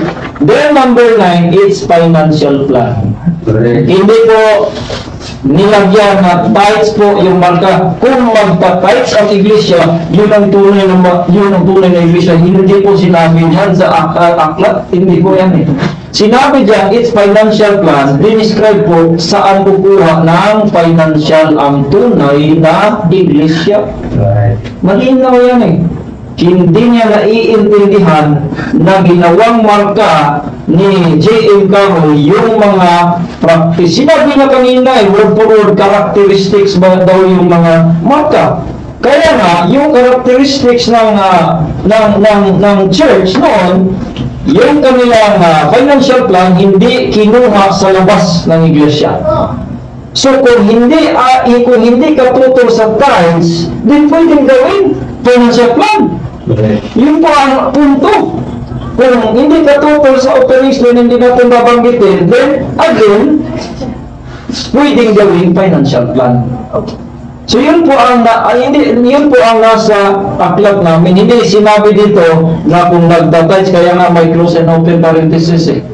Kasi nga 1 Corinthians 9:14 yung ginamit, that even so had the Lord ordained that they which preach the gospel should live of the gospel. So hindi kukuha ng ibang mga financial plan ang tunay na iglesia, kundi tithes lang at saka offering. Yun po ang nalinaw. Hindi po ginawa ang marka, ang magta-tithes, tunay na iglesia. Hindi, yun siguro ang naiintindihan niya eh. Pero whatsoever, yung mga argumento niya, hindi po yun matatanggap. Hindi yan logical po na valid yung mga argumento niya. Unang-una, walang sinabi sa Bible na mayroong standard ng mga marka. Kaya nga sinabi ko kanina, sino ba nagsabi na hindi pwedeng gawing marka ang financial plan na tithes and offering? Hindi niya mabigay kasi siya lang po ang tutol. Pero yung pangalawa, ang proposition din namin, sinabi dyan, Ha? Kasi sa debate, hindi mo yan dapat babasahin word for word. Proposition yan, patutunayan yan sa presentation. Yun po ang debate, Mr. Pula Lima. Hindi po yung babasahin word for word sa Biblia. Papatunayan yan sa buong Bible. Kaya ginawa kong reference ang Genesis kasi po, before the law, kasi yung sinabi ko kanina, yung Hebrews pala, 7:5 to 10, inalis niya, binanggit ko na po ang talatang yan binigay mo ulit. Kasi hindi mo naiintindihan ang talata. Sabi ng Bible, sa Hebrews chapter 7 po, ito po ay inalis kasi ang tithes na ikapagpatawad ng kasalanan. Verse 11 po, yan ang basahin mo. Sabi ng 11, if therefore perfection were by Levitical priesthood, yan po, perfection. What further need was there another priest should rise after the order of Melchizedek? The book of Hebrews is actually talking about Jesus Christ, na siya po nagbayad ng ating mga kasalanan, na hindi na po pwede, hindi natatanggapin ng Diyos yung mga pagpatay ng mga hayop, pagbigay ng mga dugo galing sa hayop, hindi na yan. Si Kristo na po. So, yung tithes na yun, na ikapagpatawad ng kasalanan po, yung pang inabolish. Right. Pero hindi, para sa akin, kung hindi ka tutol, hindi naman dapat ibigkas yan. Hindi mo na dapat banggitin ng mga tithes kung hindi ka naman tutol. Sinabi naman ng ating mga references na kahit ang Catholic Church nagplano na po na gawin ang tithes. So yung financial plan kasi, kung gagawin nila, or pagpalagay natin na before, ginawa ito ng Roman Catholic Church, ginawa ito kahit meron sa Council of Trent. Na ngayon, kung sasabihin ko, dahil nagtatiles kayo, hindi na ba kayo tunay na iglesia? Right. Gagamitin niyo po yung simple logic niyo po niya. Kasi hindi ka tutol, huwag mo lang banggitin yan. Hindi ka naman tutol sa tithes. Ginawa ng Roman Catholic Church, ginawa ng Protestants, ginawa ng lahat. Dahil okay po ang pagtatithes. So ang tunay na didebatingin natin ngayon, yung marka. Okay. Pero yung marka, base po sa Trail of Blood. Hindi naman binabase sa Roman Catholic Church ang ating pagdidebatihan. Pangalawa, sa Biblia, sinabi ba dyan na mayroong standard marks? Wala po. Wala. So patutunayan po namin na yung financial needs, financial plan ng church, tithes at offering na pwedeng gawin ng tithes, pwedeng gawin ng offering, kaya po naging financial plan. Ibig sabihin po, hindi po magkukolekta ng ibang way of financial yung tunay na iglesia. Okay. Malinaw po na papatunayan natin. Hindi ko napapatunayan yung kasi labas-pasok yung argumento niya, labas-pasok. Kung okay okay ka sa tithes, yun po ang kung okay ka sa tithes, di na natin yung babanggitin. Dito na lang tayo sa marks. Kasi okay ka naman sa tithes, hindi po pwedeng hindi ka okay kasi ginagawa yan at gagawin ng mga Roman Catholic Church natin mga kaibigan. So, hindi tayo tutol sa tithes. Yun lang balay. Hindi tayo tutol ng tithes. Hindi din mali ang pagbibigay ng tithes sa mga Kristiyano. So, ibig sabihin, ang tinutulan mo yung marka. Unang-una, hindi mo mababasa na merong standard na mamarka. Sabi mo kanina, yung marka namin, papatunayan namin sa Biblia. Kaya ngayon may mga verses sa mga marka namin. Bawat isa dito merong mga verses kasi nasa Biblia. Correct. Pero ang tanong ko, kung nag-iisip po kayo, ang tanong, sino ba ang nagbigay ng standard na mga marka ng iyong One Holy Apostolic Catholic Church, yung apat nyo? Sino nagbigay dyan? Kayo din. Sabi mo kanina, sino nagbigay yan? Si Carol. Yeah, binigay ni Carol. Kasi gusto ni Carol na kunin yung mga practices, characteristics at faith ng unang iglesia. Kaya nga ginawa niyang marka. Correct. Patutunayan niya ng maraming mga verses, kaya nasa Biblia yan. Pero unang-una, since trail of blood ang ating pagdidebatehan, hindi po kasali yung marka niyo. So, ibig sabihin, wala pong standard na marka po. Malinaw, walang standard, walang dito sa Biblia. Ginamit namin yan na isa sa mga marka kasi hindi po mag-solicit ng iba't ibang pamamaraan ang iglesia. Kundi dito lang sa tithes at offering. Again, ibalik ko po sa inyo, hindi po marka ang tithes sa aming aklat. Yung nagtatites, tunay na iglesia, hindi po ganun ang sinabi.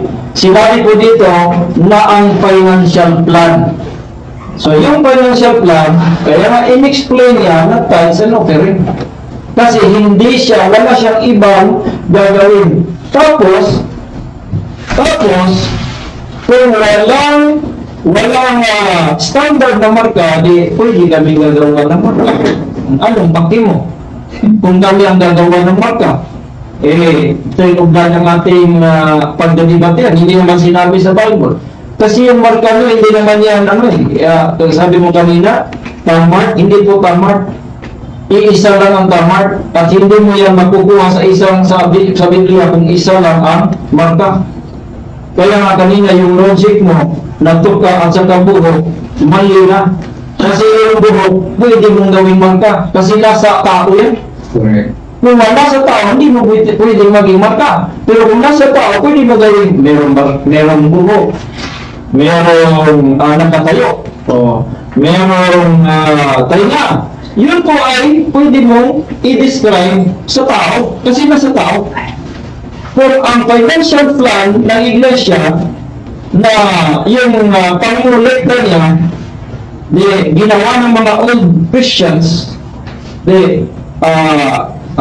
masasabi natin na pwede gawing marka. Pero nga, sinabi ko, hindi po pwedeng iisa lang. That's why one of the marks. One of the marks. Kaya kung tama ka, kung sasabihin mga backpack lang, daming backpack. Kaya nga, one of the marks.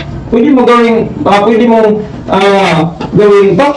may balahibo, merong paa, dalawa, merong din ulo, merong bait, yan po ang marka ng isang ibon. Pero pwede bang gawin? Pwede. Bakit? Nasa ibon eh. Correct. Hindi nagkakuha eh. Kung nasa iglesia yan, hindi yan gawin. Kung nasa iglesia po, kung okay man ang tithe sa'yo, hindi ka putol, di pwedeng gawin ng iglesia, ng financial plan. Pero, ang tinutulan niya, yung mark, kasi hindi niya naintindihan na hindi marka yung tithes, kundi financial plan yung marka niya, dinescribe lang na tithes kasi pwedeng gawin, at offerings pwedeng gawin, so doon po kukuha ang financial plan, ang tunay na iglesia. Correct. Napakalinaw yan ng Biblia, ng aklat namin. Kaya nga, dapat before ka gawa ng tema, dapat na nagtanong ka muna kasi para sa akin, hindi naman ito debatable eh. Bakit? Kasi walang standard ng marka, pwede kami gagawa, pwede kayong gagawa. Nasa sa inyo yan kung ano ang palatandaan nyo sa isang tunay na iglesia.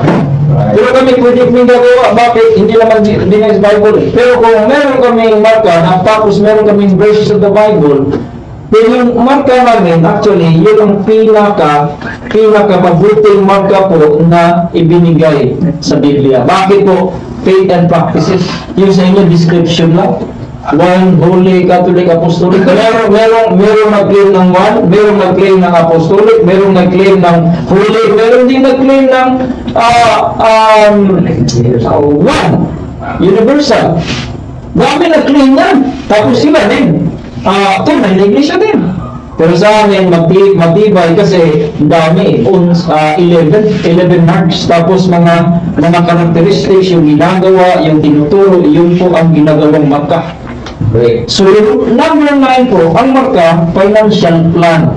Tapos, in-explain na Kahit ano po rin, kasi yung tithes, hindi ka tutol na pwedeng gawin ng Kristiyano, then pwedeng gawin yung offerings, meaning to say, napapatunayan ko po na ang ating proposition ngayon according to the Bible at saka according to the Tree of Life.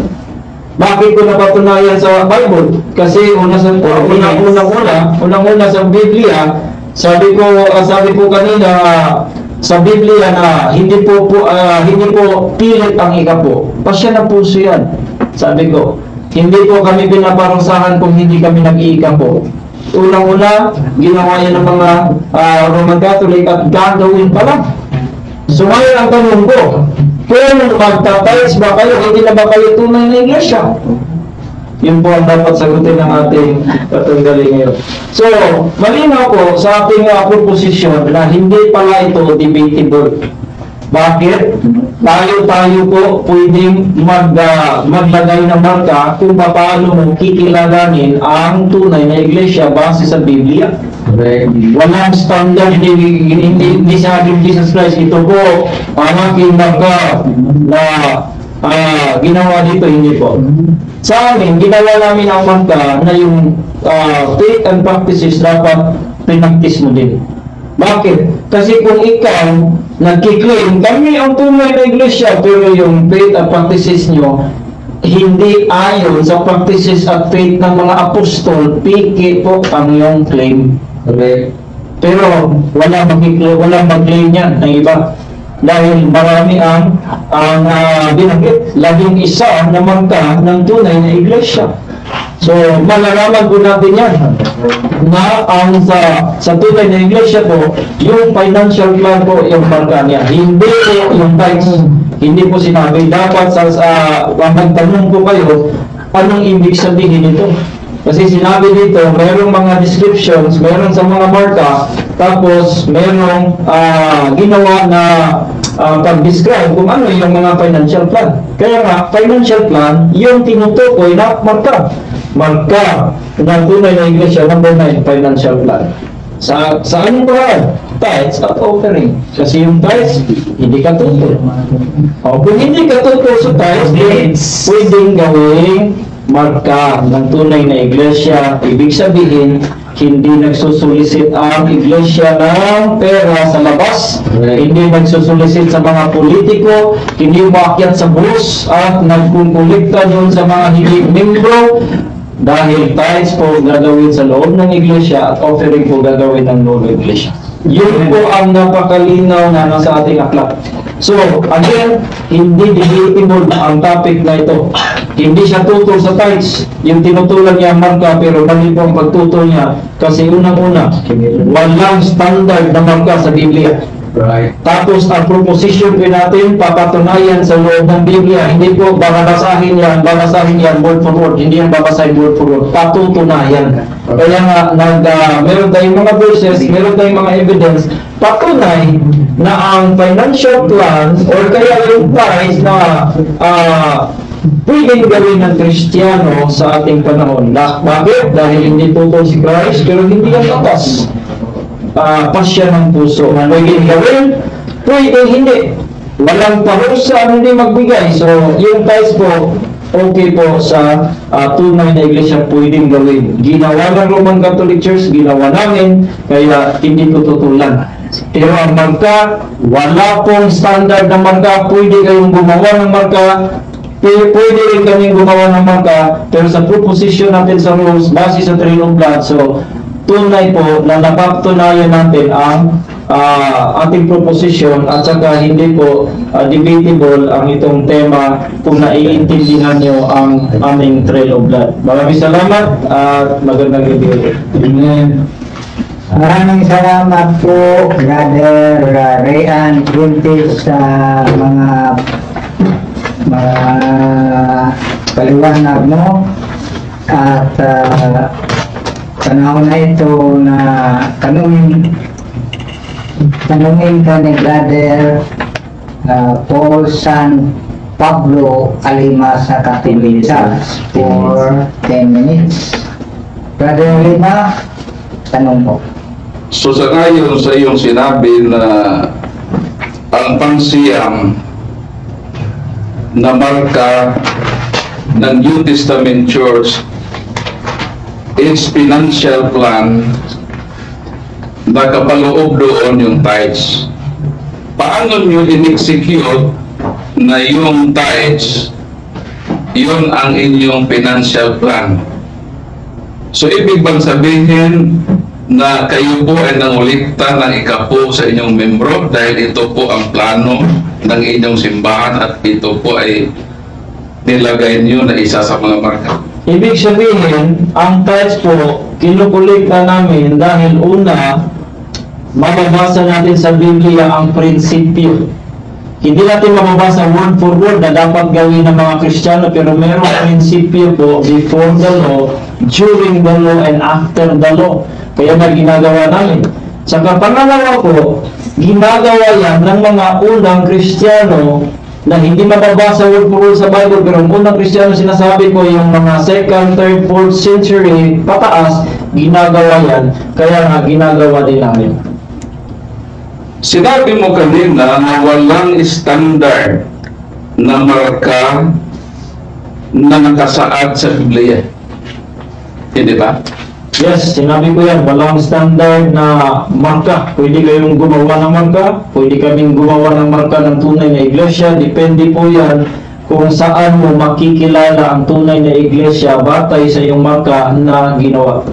So dahil wala pong standard na marka ang tunay na iglesia sang-ayon sa iyo sa Biblia, itong proposisyon na iyong pinatunayan na ang tithes as financial plan is one of the marks of the true church according to the Bible. Paano mo ito pinatunayan na ito ay isa sa mga marka sang-ayon sa Biblia na sinabi mo naman ngayon na wala ito sa Biblia? Na hindi ko sinabing wala ito sa Biblia, mapapatunayan po natin sa Biblia. Sabi ko, hindi mababasa word for word sa Biblia. Malinaw po yan. Pero mapapatunayan natin sa Biblia na ginawa ito ng mga tunay na Kristiyano. Paano ko po iyan mapapatunayan ang proposition? Napatunayan ko po kasi unang-una hindi po kayo tutol sa tithes. At saka, yung financial plan, pwede namin gawin kasi gusto natin makikita kung saan kukuha ang tunay na iglesia ng financial plan upang gawin or i-support sa kanyang ministry. Yun po ang sagot. Mr. Quintes, maliwanag sa proposisyon according to the Bible. According to the Bible, na itong tithes, ito po yung financial plan, isa sa mga marka sa tunay na iglesia. Sinabi mo na wala pong marka na nakasaad doon sa Biblia ang tunay na iglesia. Ngayon, bakit papatunayan mo sa Biblia na wala pala? Yung pinatunayan po namin, yung financial plan na ang marka. Yung financial plan ng tunay na iglesia, yun po ang marka niya. Pinatunayan namin sa iglesia na walang ibang pamamaraan ng pananalapi ng iglesia kung hindi tithes and offering. Pinatunayan ko rin na ang tithes ay ginawa ng unang Kristiyano, ginawa sa Biblia, kaya nga patunay po na yung proposition po natin ay napakalinaw na ating pong depensa o kaya na tayo ngayong gabi. Napakalinaw sa proposisyon according to the Bible. Ngayon, according to the Bible, one of the marks of the true church, ang kanyang financial plan ay tithes, di ba? Ito ating proposisyon. Sinabi mo kanina na wala pong marka na standard na mababasa sa Biblia. Doon lang binabase ng Latin of the Blood. Di ba sa ating proposisyon according to the Bible? Ngayon, dahil wala sa Biblia, bakit dito ka huhugot sa Biblia? Di dapat sanang tema according to the Latin of God. Ito sagot. Yung proposition natin, papatunayan po natin yung financial plan. Sabi ko, ang hindi sa Biblia, number 1, walang standard marks of the truth church ang Biblia. Hindi po mababasa. At yung proposition ko po, Mr. Polalima, hindi yan babasahin word for word kundi papatunayan.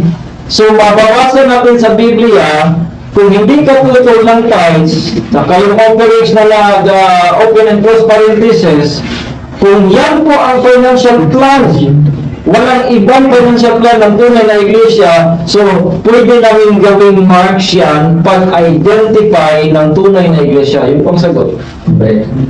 Ngayon, 5 minutes. sa iyong binanggit ng mga bersikulo na iyong pangalawa mong tindig,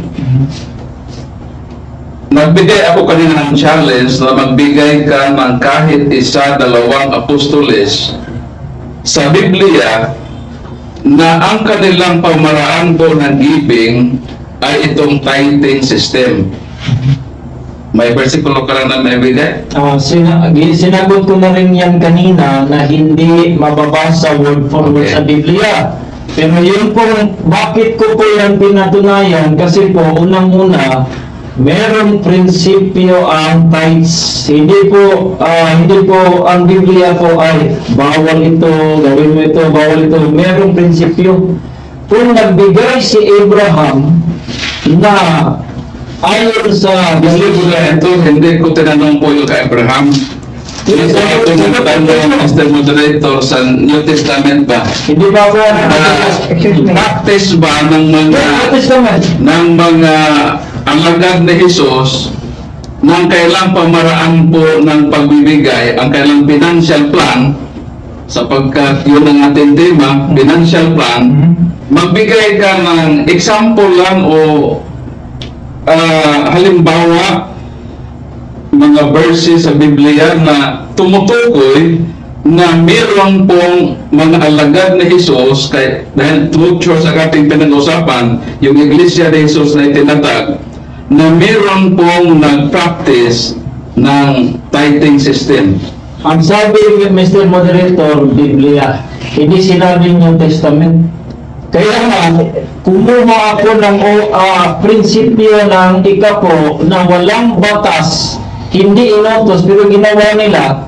Tapos si Abraham, ang babasahin ko po ngayon ay niya sa New Testament, Galatians 3:7, sabi dito, know ye therefore that they which are of faith, the same are the children of Abraham. So kami kung nasa bana ng papaya, mga anak ni Abraham, kung nagbigay ng ikapo si Abraham, pwede namin gawin, prinsipyo yan. Pero hindi mo yan mababasa word for word. Objection, Mr. Moderator, hindi ko tinanong yung pagbigay nila. Ang tanong ko, yun bang New Testament Church, sapagkat ito ang nakasaad sa maniwala ko, one of the marks of the New Testament Church.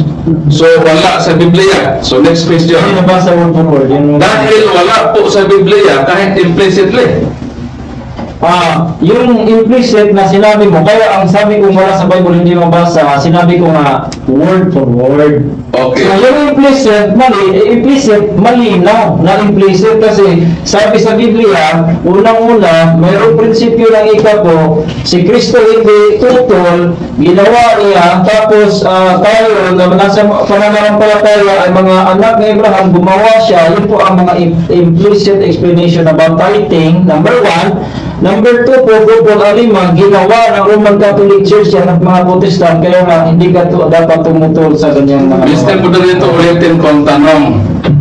Ulitin kong sagot. Meron bang mga apostoles o mga Kristiyanos sa New Testament na ang kanilang financial plan is tithing? Yun ang tanong, yun ang sagutin mo. Bakit na kanina? Word for word. Yung implicit niya eh. Yun po ang sinabi ko kanina, implicit, hindi word for word. Again, walang mababasa word for word na nagbibigay, pero hindi yan tunay. Ibig sabihin dyan, explicit. Explicit na gumagawa.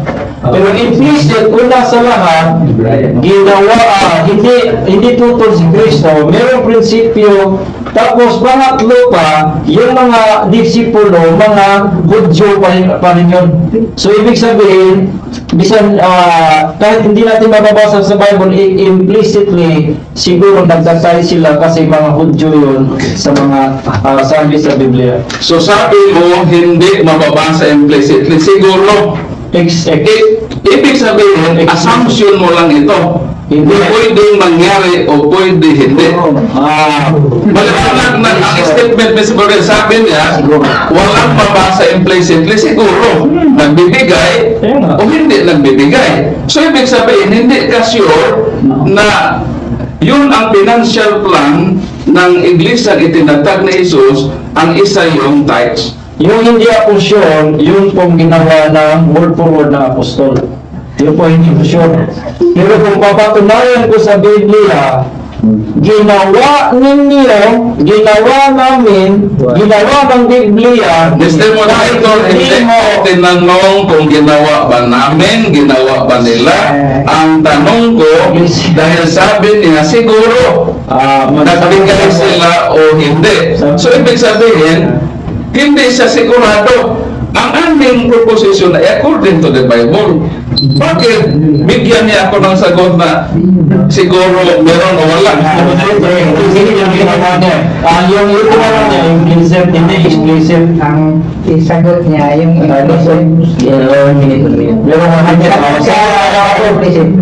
Yung sagot ko, explicitly, word for word na mabasa, hindi nga ginawa ng mga apostol. Tapos, yung implicit mo, ibig sabihin sa Bisaya, masabot, number 1, mga apostol, Hudyo po. Number 2, si Kristo hindi po tutol, hindi niya pinatigil. Yung pinatigil, yung ika-po ng ikapatawad ng kasalanan, pero yung ika-po na ikasisiyan ng Panginoon, hindi pinatigil. Pangatlo, ang mga Kristiyano po na nasa pananampalataya ay mga anak ni Abraham, kaya nga gumawa, nag-tithe si Abraham, nag-tithe din kami. Yun po ang implicit na hindi mababasa word for word, pero masabot sa Bible. Time. Amen. Maraming salamat po, Brother Lima, sa mga tanong mo at sa mga sagot din ni Brother Rayan Quintes sa mga tanong ni Brother Lima. At ito na ang pangalawang magpatunay ni Brother Lima sa Catholic Church sa tema one of the marks of the true church. Resolved that one of the marks of the true church founded by Christ, their financial plan is tithes, open and close parenthesis, and offering according to the Bible. Brother Alima, pakinggan natin, Brother Alima. So tapos na po ang dalawang constructive speech ni Brother Rayan Quintes. At sa huling pagkakataon, maliwanag na po ang kaniyang binitawan na mga pahayag. Sangayon sa tema, resolve that one of the marks of the true church founded by Christ, her financial plan is tithes, according to the Bible. According to the Bible. Explicitly, umamin na siya. Nawala talaga yun sa Biblia. So meaning, hindi niya napatunayan explicitly. Implicitly, yung kanyang binabasa din na siguro. So, nakikita natin na hindi po successful siya sa kanyang pagpapatunay dahil implicitly at explicitly binanggit niya na wala po sa Biblia. Assumption lang niya yun na dahil daw si Abraham ay nagbigay, silang mga anak daw ni Abraham, magbigay din daw sila. Yung mga Hudiyo daw una mga Kristiyanos, dahil anak ni Abraham, nagbigay din sila. Yun ang kanyang implicit. nasa Biblia ba yun na sila po ay tumupad doon sa ikapo bilang tithing system ng simbahan? Ang ating Panginoong Kristo ba ay nag-impose sa kanyang mga apostoles? Implicitly or explicitly, ang sabi niya, implicitly, hindi daw tutol sa Isus. Sa ikapo, tayo daw magkatoliko, hindi naman daw tayo tutol sa ikapo. Ang sagot ko, ang tanong ko po ay yung New Testament Church ba? Meron bang kahit isa o dalawa na nag-practice? So sinabi niya na wala. Explicitly wala, implicitly wala. So at sabi niya na wala din daw standard na marka ang simbahan na nakasaad doon sa Biblia. Tapos ang proposition according to the Bible. Dapat pinalitan na lang ito according to the trail of the blood. So dito sa kanilang trail of the blood, inilagay dito yung pansiyang exponential plan na one of the marks of the true church, pero ang nakapaloob dito na yung plano na pinansyal ay sa pamamagitan ng ikapo. Kung ating ipagpatuloy ang aklat na ito dito sa pahina 7 hanggang sa 9,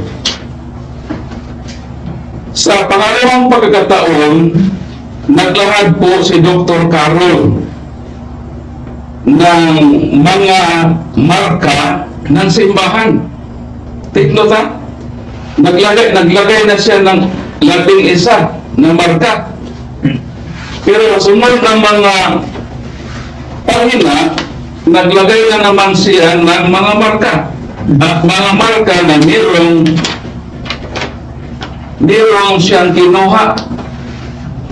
At sangayon sa mga markang ito, 10 na lang ang markang binigay niya.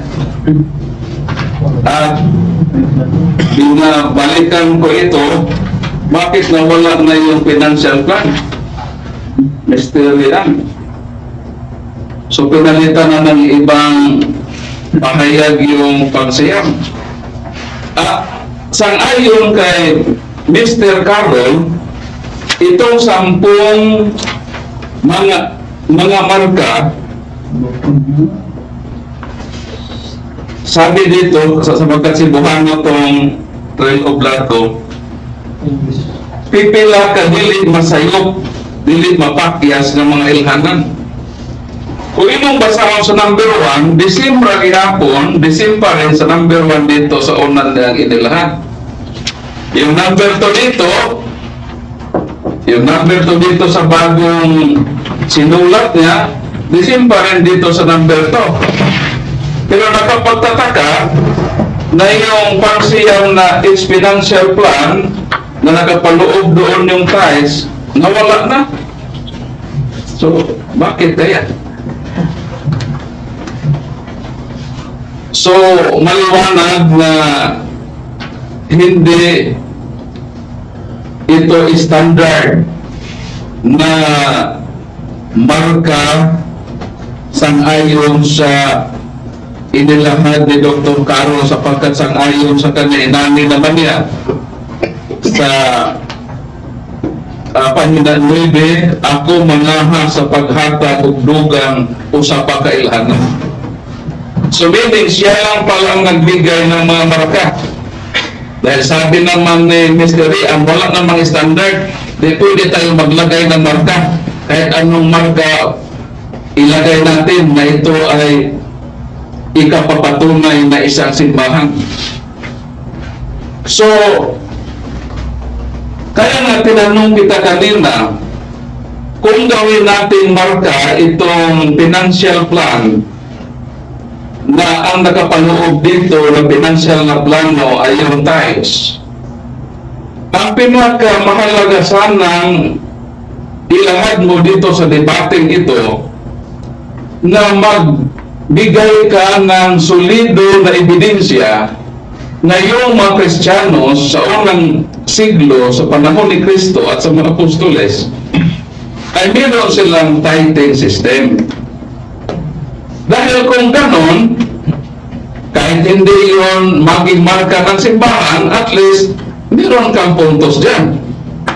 Pero sa debate nito, walang puntos kahit isa. Sa aking nakikita, walang puntos. Bakit? Wala siyang solidong bersikulo na nagpapatunay na meron man lang nagpa-practice ng tithing system na financial plan ng simbahan. Kung ating babalikan ang financial plan ng simbahan, kung paano sila makalikom ng pera, dito sa Gawa Kabanata 2, ano ang ginawa ng unang Kristiyano pagkatapos ng Pentecostes? Gawa Kabanata 2, mga talata 43 at 45. Sinabi dito, naghari sa lahat ang mapitagang pagkatakot dahil sa dami ng mga himala at kabulaghang ginawa ng mga apostol. Lahat ng sumasampalataya ay nagkakaisa at ang kanilang ari-arian ay para sa lahat.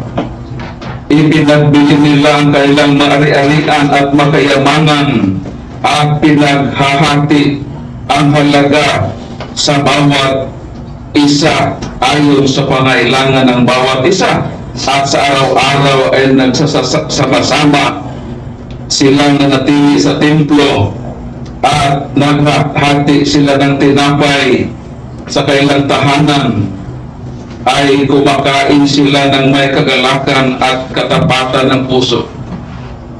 So, ang isa sa mga paraan ng kung saan sila susuportahan ng pera, suportahan yung kanilang pagsamba at ang pagtulong ng kanilang kapwa Kristiyano, ibinibinta nila yung kanilang ari-arian. Kaya yung si Ananias at Sapphira sa Kabanata 5 sa Gawa, merong punishment sapagkat hindi niya binigay lahat yung pera niya na pinagbinta sa ari-arian niya.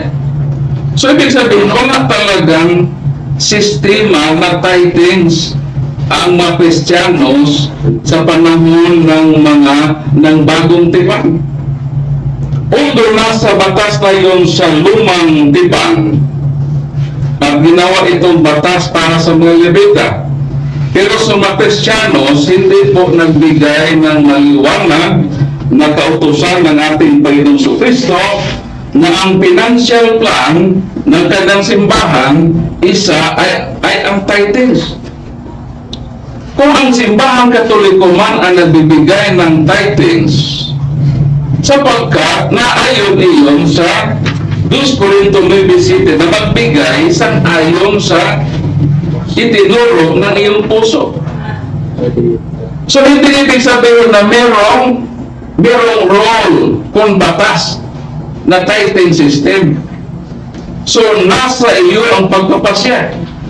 Even more than 20%, even 100% ang iyong ari-arian tulad na ginawa ng isang biyuda, walang maliwanag na rule na ito yung financial plan ng simbahan, ang tithing system. So, hindi po maaari na maging marka ito sa tunay na simbahan, sapagkat inamin na niya na implicitly, explicitly, wala ito sa Biblia. At maliwanag aming proposisyon na according to the Bible, ang kaniyang ginamit according sa kanilang trail of land. Dahil wala naman daw standard na marka, pwede sila gagawa ng marka. Pero ang marka bang iyon nasa Biblia ba? Implicitly sinabi na nawala. Siguro meron nawala. So meaning assumption lang niya yun. So pag ganon, hindi po yun nakakatulong 10 minutes.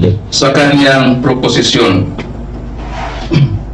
At saka yung sinabi niyang pinahinto na pamaraan na ikapo doon sa 7:5. So maliwanag naman iyon na iyon ang batas ng Diyos na ibinigay sa kanyang bayan. Dito sa Deuteronomio Kabanata 12,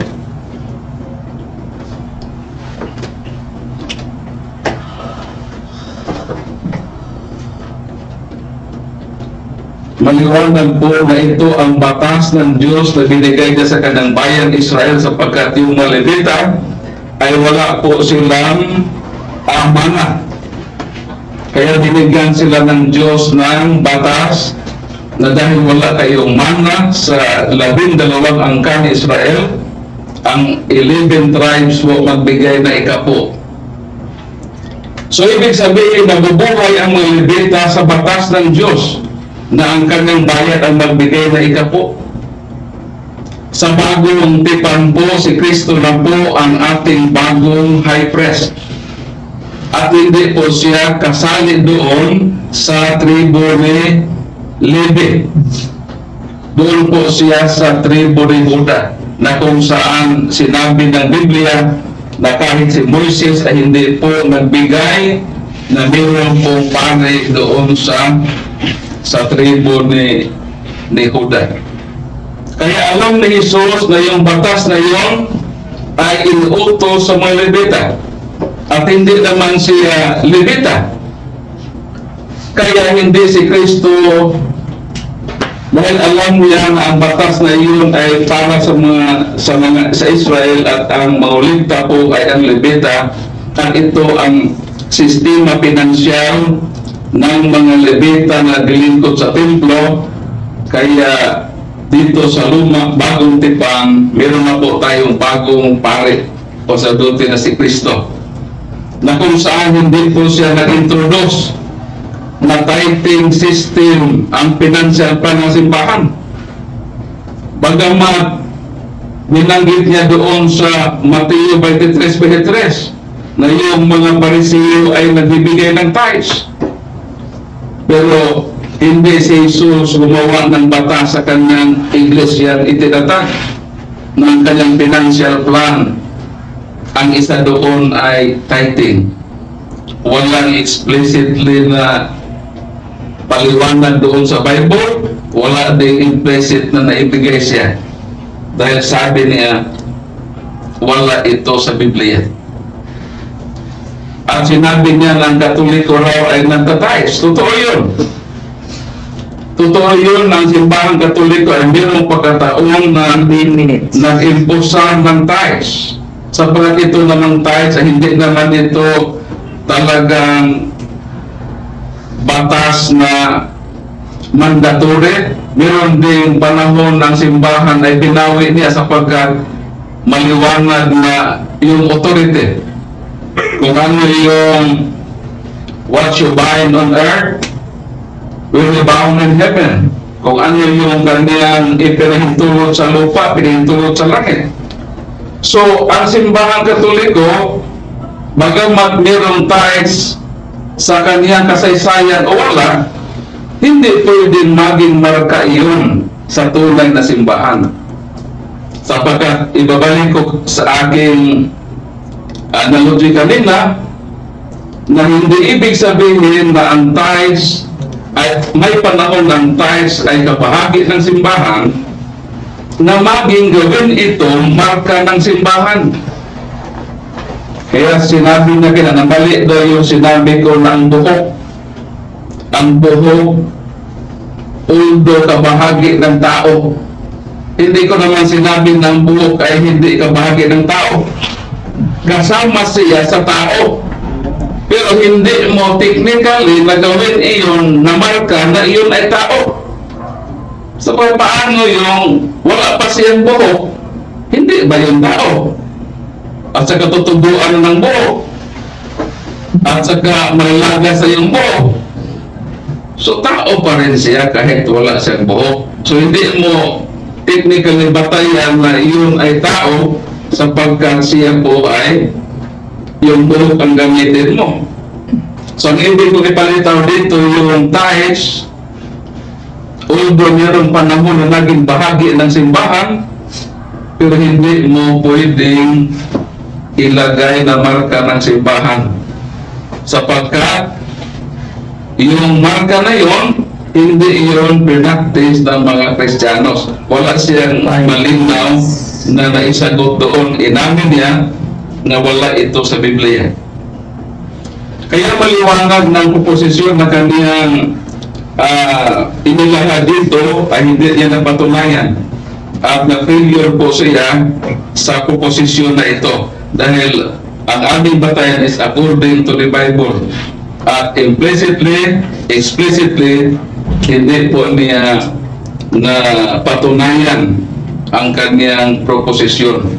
Sinabi niya hindi daw debatable ito. O bakit pumatol siya kung hindi debatable? Debatable ito sapagkat ang ating proposition according to the Bible at napatunayan natin na wala ito sa Biblia. Pinipresenta mo, kaya ako po ay naghintay ng pagkataon na maipahayag mo ito sapagkat negative side lang po ako. Nagdepende lang po ako sa iyong ipinahayag dahil ang burden of proof ay nasa iyo po.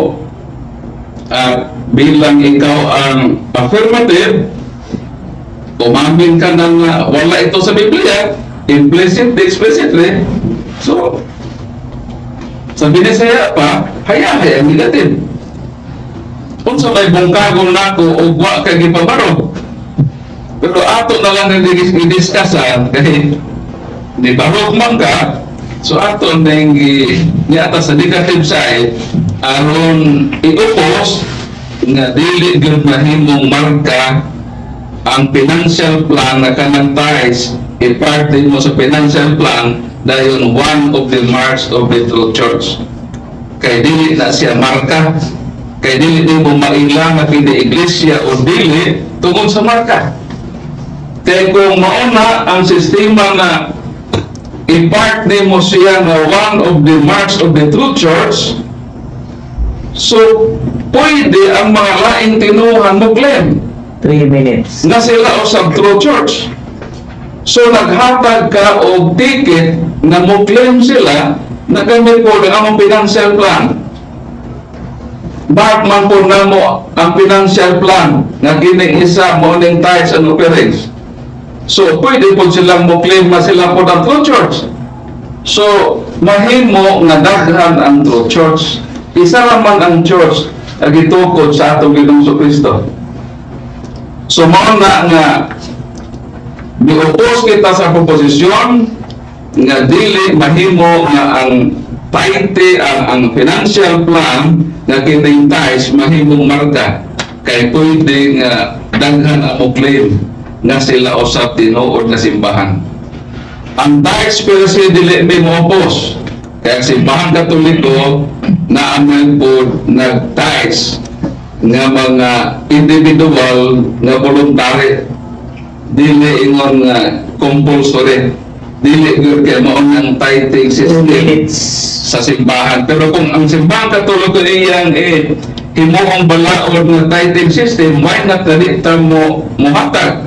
Pero dili na mahimong part sa mark sa true church ang financial plan nga tithes. Kay although part na siya, pero dili na niya mo pwede siya nga i-part sa marka simbahan. Pwede ibutang na sa necessities of the church na tungod sa need sa simbahan. Pwede ang magkatoliko nga muhatag voluntarily nga mag-tithe sila, pero never na mahimong one of the marks of the true church established by Christ. Ug atong nadungog as affirmative, wala man siya ka-prove na one of the marks of the true church in financial plan is tithes according to the Bible. So, klaro man kaayo sa mga listeners 1 minute. na may admit siya nga implicitly and explicitly wala kini sa Biblia. Siguro naghatag wala, so dili siya sure ni ana. So bayon nato nga weak kaayo ang iyang pag-resolve sa iyang profesyon kay bisan ang Biblia, ang mga bersikulo nga iyang gigamit, wala man mulaban Physical. sa iyang giproibahan nga proposisyon. So daghang salamat sa inyong pagpaminaw. Kini si Brother Paul San Pablo Alima, mag-iong ka ninyo. God bless kanatong tanan. Maraming salamat po, Brother Paul San Pablo Alima sa Catholic Church na kanyang paliwanag at pakinggan natin ang mga tanong ni Brother Rian Pintes sa Baptist Church tungkol sa Timang resolve that one of the marks of the true church founded by Christ, their financial plan is tithes. Open ang close parenthesis and offerings according to the Bible. Brother Quinty? Okay, maraming salamat, Mr. Moderator. Unang tanong po, Mr. Pula Lima, yung sinabi mo kanina na hindi naging mandatory yung ikapo sa iyong iglesia. Yun ba ay tama ba sinabi mo na hindi naging mandatory kahit kailan? Sa panahon ngayon ay hindi mandatory. Ini-implement pa yun at ini-encourage ang mga Katoliko na pagkatapos na sila po ay turuan, nasa kailan na po kung magbigay ba sila ng tithings o hindi. So as of now, ang financial plan ng simbahan ay hindi po nakasalalay doon sa tithing system. Pero may mga panahon sa kasaysayan ng simbahan na meron silang pagbibigay na mandatory na kahit for example, hindi ka magbigay, mayroong mga penalties sapagkat ang simbahan Katoliko ay naniniwala sa authority. Mateo 18:18. Pero doon sa first century church, sa New Testament, walang binanggit doon na mayroon silang tithing system.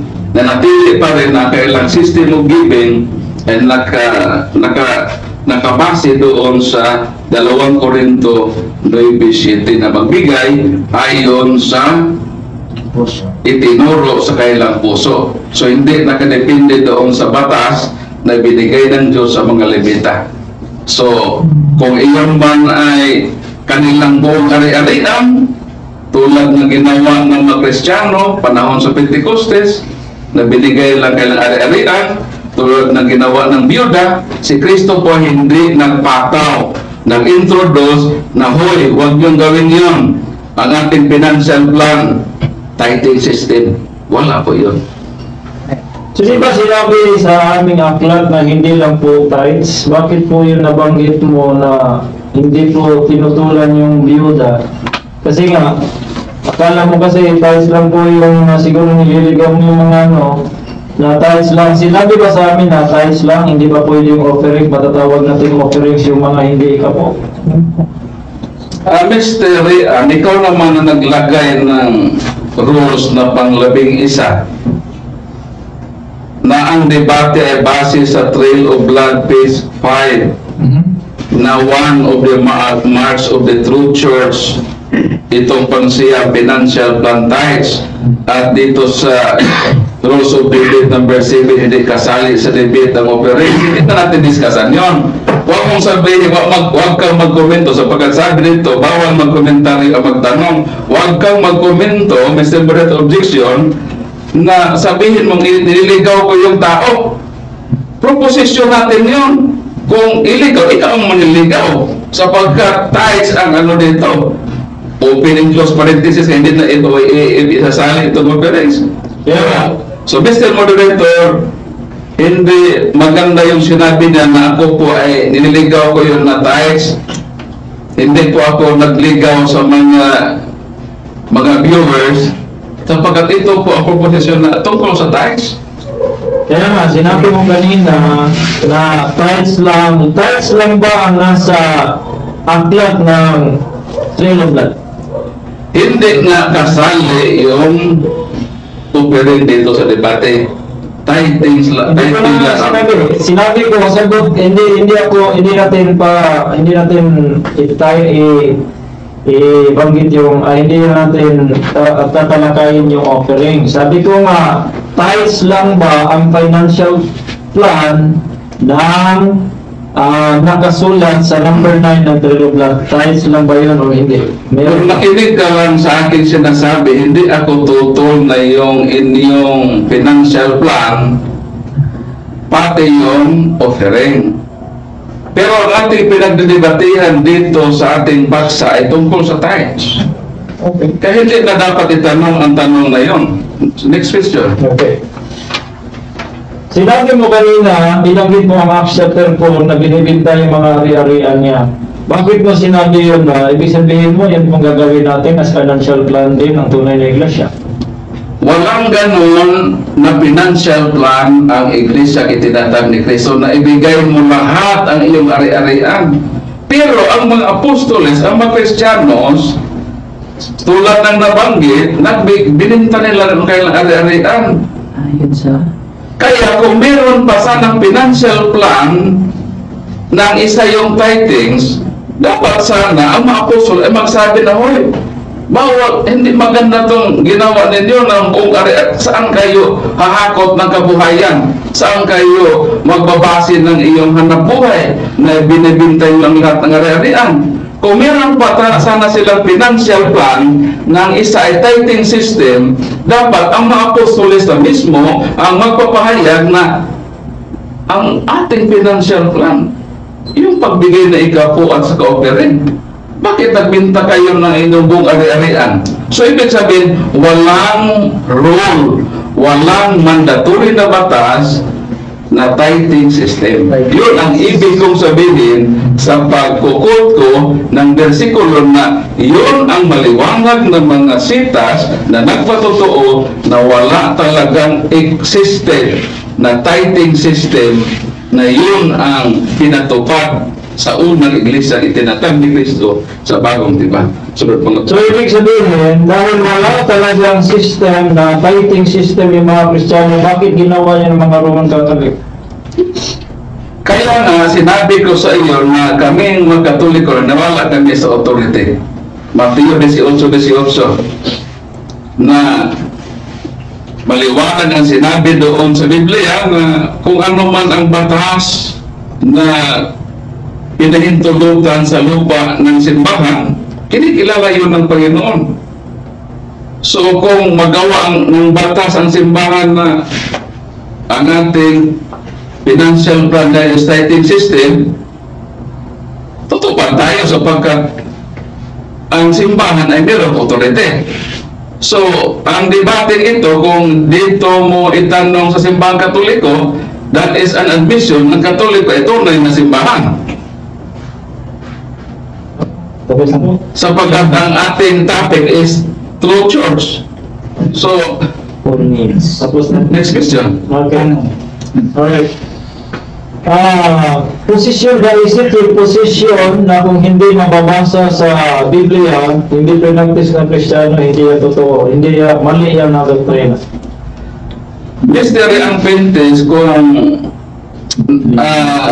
inintindi mo lang mabuti yung baksa according to the Bible. According to the Bible. So, kaya nga, tinanong kita implicitly, explicitly, kung nasa Biblia ba na one of the marks of the true church founded by Christ, her financial plan is tithes. Admitido ka na wala sa Biblia. So, proposition mo ito na dapat tindigan mo base sa Trail of the Blood. So, ang tanong mo, ako ba ay tutol kung wala sa Biblia? Ay, ang ating team is according to the Bible. So, nonsense yung question mo. No, hindi nonsense po, Mr. Moderator. Following your logic, is it your position dahil hindi nabasa sa Biblia, mali po na doktrina yan? Pwede mo, kaya nga sinabi mo kaya na siguro. So, assumption mo lang yun. So, ibig sabihin, ang proposition mo assumption na pa siguro. Pwede din wala. So, walang solido na ebidensya ang nila. Kaya, sabi ko gusto mo dito, ipasagot mo ito. Posisyon mo ba, dahil hindi mababasa sa Biblia mali yung naturo o kaya doktrina? Kaya dahil hindi mababasa sa Biblia. Excuse me, sa auditor's time, please, ang ibig bang sabihin na hindi mabasa sa Biblia yung tithes? Hindi, lahat po, lahat po, na hindi mababasa, kung hindi mababasa sa Biblia, mali na ba yun according to your logic? Kasi hindi nababasa daw explicit. So, according to your logic, following your logic, sa iyong argumento, dahil ba hindi mababasa sa Biblia, mali po yun? Brother, Mr. Moderator, objection po sapagkat maliwanag po dito sa ating rules of debate na ang mga tanong ibabase lamang sa tema. So yung kadang tayo, iba na yung kung ating intindihin na napasok na yun sa ibang tema sapagkat ang kanya yung totoo ba pag kahit wala sa Biblia, totoo ba o hindi. So, maliwanag dito na hindi obligado na sagutin ang tanong kung ito ay wala po sa tema. Kasi moderator, yung objection po, pahayag po niya ang, sa debate po, yung pahayag niya, yung po ang pwede kong tanungin. Pag pinahayag niya kanina, hindi kasi nababasa sa Biblia, kaya following your reason, is it your position na kung hindi mababasa sa Biblia, mali na ba yun? O kung intindihan mo, nasa sa'yo kung ipa-answer. excuse me, ang tanong ni Brother Alima, yung point niya, hindi mabasa sa Biblia yung tithes implicitly or explicitly. Tama. So, mali na yun basta hindi. Yung tanong, mali na ba yun? kung hindi mabasa sa Biblia. Kung supposed mga simbahan Katoliko, sapagkat kami po ay nababase ng Biblia, tradisyon at magisterium, so mayroong mga revelation na wala doon sa Biblia, na doon inireveal sa tradisyon, sa magisterium ng simbahan Katoliko. Pero sa inyo, sapagkat Bible alone kayo, so mapilitan kayo na i-prove ang katotohanan sang-ayon sa Biblia. At sinabi mo naman kanina na itong proposition na ito, implicitly, explicitly, wala sa Bible. So saan ka huhugot ng ebidensya? Sa tradisyon, magisterium, sa amin meron kaming iba pang sources na mula sa Holy Spirit, na sabi ni Jesus, ang Holy Spirit ay sama sa inyo hanggang sa magpakailanman. Ibig sabihin, ang katotohanan, ang revelation ay walang matatapos doon sa Biblia lamang ang magkatotohanan. Meron pang katotohanan na ipapahayag sa darating na panahon. So, sinabi mo kanina na yung Hebrews chapter 7 verse 5 to 12. Sa ngayon ko ba na merong dalawang tithes ayon sa Biblia? Mayroong dalawang Mystery, ang obligado ka na ilahad yun sa pwede kang gumamit na merong dalawa. Pero sa napakinggan ko, wala kang sinabi na may dalawa na tithes na pamamaraan. Ang 7:5, ang sabi doon na yung mga Levites, yung mga pare sa angkan ni Levi, ang Diyos mismo ay nagbigay ng utos na sila po ang authorized na magkolekta ng ikapo sapagkat yun po ang kanilang financial plan. Doon po sila nagbabase sa kanilang daily consumption nila sapagkat wala silang trabaho, templo silang naglilingkod. Yung 11 tribes, yun ang magbigay ng kanilang pagkain araw-araw sa kanilang pangangailangan. Kaya may tithing system sila. Yung tithing system na yun, maliwanag yun sa bansang Israel. Dahil doon sila naglingkod sa templo. May templo ngayon. Pero ngayon si Kristo na ang sacerdote na high priest. Ang kanya pong, ang templo po ng Panginoon ito ating katawan, templo tayo ng Panginoon. Iglesia po ay templo ng Panginoon. 1 minute daw po ang sagot. Sige. Time na. 10 minutes lang ko dyan. No, ang sagot ay dapat Maraming salamat po, Brother Alima, sa mga sagot mo. Time na kayo. Ang last Salamat din tayo kay Sige. Brother Ray and Vicky sa mga tanong. At ngayon, itong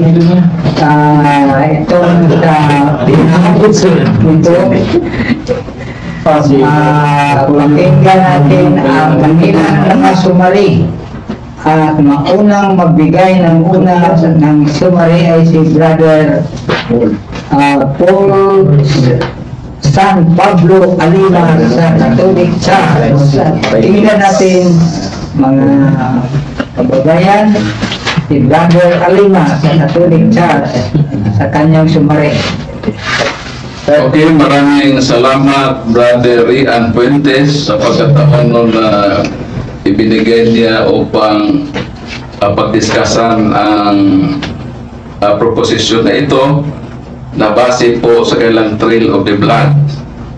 At maraming salamat din sa ating moderator sa kanyang panahon na makasama siya sa atin at sa CFD Cebu Radio Network sa pamahala ni Brother Jung Chua at sa mga kasamahan natin sa Catholic Faith Defenders at sa kasamahan din ni Brother Rian Fuentes na nasa gabing ito. So magandang gabi po sa inyong lahat.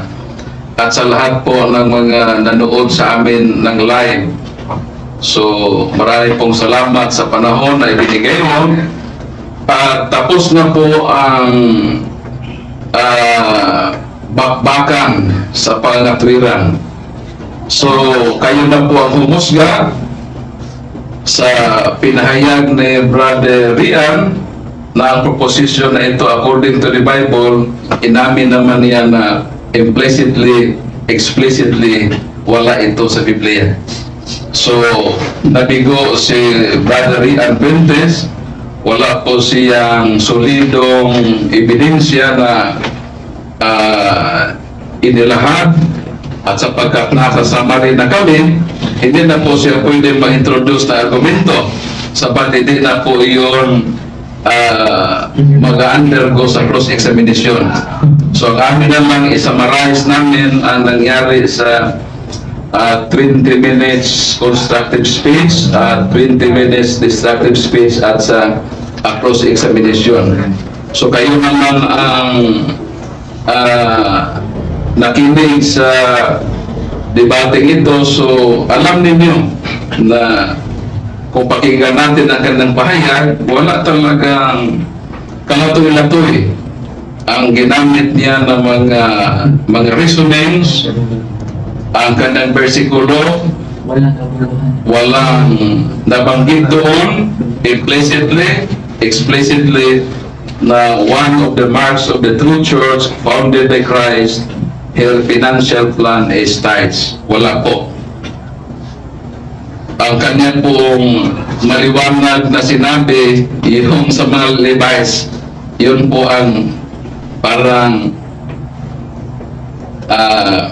shoot sana, pero hindi yun ang proposition namin. Sapagkat ako naman ay ayon na yung tithes ay batas talaga yung ng mga Levita. Meron silang financial plan na tithing system. Pero dito sa New Testament Church founded by Christ, wala po. Kaya yung mga disipulo, mga apostoles, magbinta sila ng kailang buong ari-arian tulad ng sagawa. Yung babaeng biyuda nakita na Jesus, nagbigay ng kanyang buong pagkabuhayan. Hindi po nag-impose ang ating Panginoong Kristo at ang kanyang apostol na dapat sana ang financial plan natin ay tithings. So, ang system of giving pa rin maliwanag na dos Corinto 9:7 na nagbigay ayon sa mula sa puso. So, Kung buong ari-arian mo iyong ibigay, kung ayon sa puso mo yon, hindi yun masama. Kung hindi ka magbigay ng tithes, piso lang, sapagkat yun ang nasa bukal ng iyong puso, kahit hindi tithes, tanggapin ng Panginoon. Dahil walang financial plan na tithing system ay lisang itinatag ni Kristo. Kung meron man, tulad ng simbahan Katoliko na mayroong panahon na may tithings, at ang simbahan ngayon ini-introduce na pwede tayong mag-tithes, so hindi pa rin maging marka ito sa tunay na simbahan. So kahit mandatory pa to, hindi ito maging isa sa mga marka. Hindi ibig sabihin na kabahagi na maging marka na. Kaya binigyan ko siya ng analogy kanina na hindi porque kabahagi ng isang object 36. ay gamitin mo ng marka ng isang object. Although nasa taglay iyon ng isang object, pero hindi technically gawin mong marka iyon. So kung ang financial pa ng simbahan ay tithing system sana o pagbibigay ng tithes, maliwanag sana ito na nakasaad sa Biblia. Pero sabi niya, wala ito sa Biblia implicitly, wala sa Biblia explicitly, siguro ang assumption lang pala niya. So maraming salamat at magandang gabi sa inyo lahat. Maraming salamat po, Brother Tur San Pablo Alima, sa iyong summary. Bigyan mo sa summary.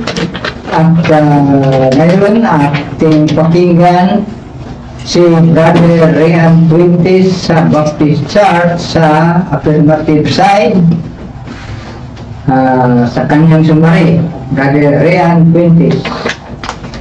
Okay, unang-una, salamat po Maginoong po San Pablo Alima po Baricon at sa lahat ng namamahala at sa moderator at yung nasa loob ng studio ito.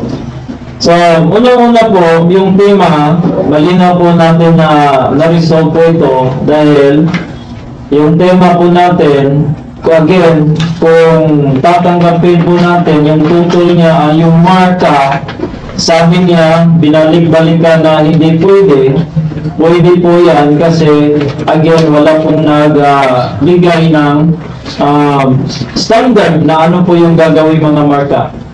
At yung sinabi din niya na hindi, yung dahil kabahagi, hindi pwede marka, pwede natin gawing marka kasi kabahagi yung ginagawa nila yan. So again, yung mga arguments na yan ay hindi po pwede. Yung mga argumento niya na 2 Corinthians 9:7, hindi po natin yan tinutulan kasi mula sa puso or pasya ng puso ang pagpatatimes natin. Hindi tayo obligatory, hindi tayo pinaparusahan kung hindi tayo nagtatimes, so pasya ng puso pa rin. Yung binalik-balikan niya na hindi mababasa, hindi makikita sa Biblia explicitly and implicitly, hindi ko po yan sinabi. Sinabi ko po yung explicit, yung word for word na mababasa, yun po ang hindi makikita sa Biblia. Pero implicitly, napapatunayan natin kasi nga si Kristo noong sa kanyang panahon, in-endorse niya pa sa kanyang mensahe, ginawa niya pa ang good deed, pero hindi natin ipagmalaki yung pagtatayos, pero good deed po yun. So ibig sabihin, implicitly na si Jesus Christ, hindi po siya tutor sa tithes. So hindi ko po until now, hindi ko po naiintindihan ang kanyang mga argumento, labas-pasok po. Kasi sinasabi dito na parang para sa mga Levitas, batas, hindi naman para sa Levitas lang ang mga ikapo kasi meron dalawang bahagi. Sabi niya kanina na hindi ko rin sinabi na merong dalawang klase ng tithes, sinabi ko po yan. Malinaw po sinabi ko na merong tithes na ikapapatawad ng kasalanan at merong tithes na ikasisiya ng Diyos na ginagawa before the law. So, yan po ang sinabi ko kanina. Tapos, yung Hebrews 7:5-12, malinaw po, ngayon po ang batas ng mga Levitas, in-abolish o pinalitan kasi meron na tayong new high priest. Hindi naman natin tutol yan kasi hindi po yan ang tithes na tinutukoy na ginagawa ng mga iglesia. So, malinaw po sa ating tema na yung marks of the true church founded by Christ. Your financial plan is tithes and close and open parenthesis and offerings according to the Bible. Na napatunayan po natin na dapat po na isa din po natin itong tandaan kasi meron mga iglesia na nagsusolicit, umaakit sa boss at kumukuha ng financial plan from the politics for missions. So hindi na, masasabi natin na isa po yan, hindi sila ang tunay na iglesia. Kasi ang tunay na iglesia, kumukuha ng financial plan doon lamang sa kanyang mga members. So, sang-ayon ka, dahil sang-ayon ng iyong iglesia na tinatayuan, yung membro ka ngayon, sang-ayon sila noon, hindi po tapos gagawin po ito, i-implement po ito ang tithes. So, ibig sabihin, hindi ka tutol sa tithes.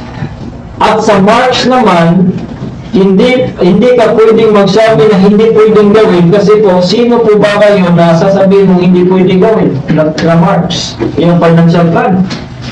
Kasi wala namang sinabi sa Biblia na ito po ang standard ng March of the Church.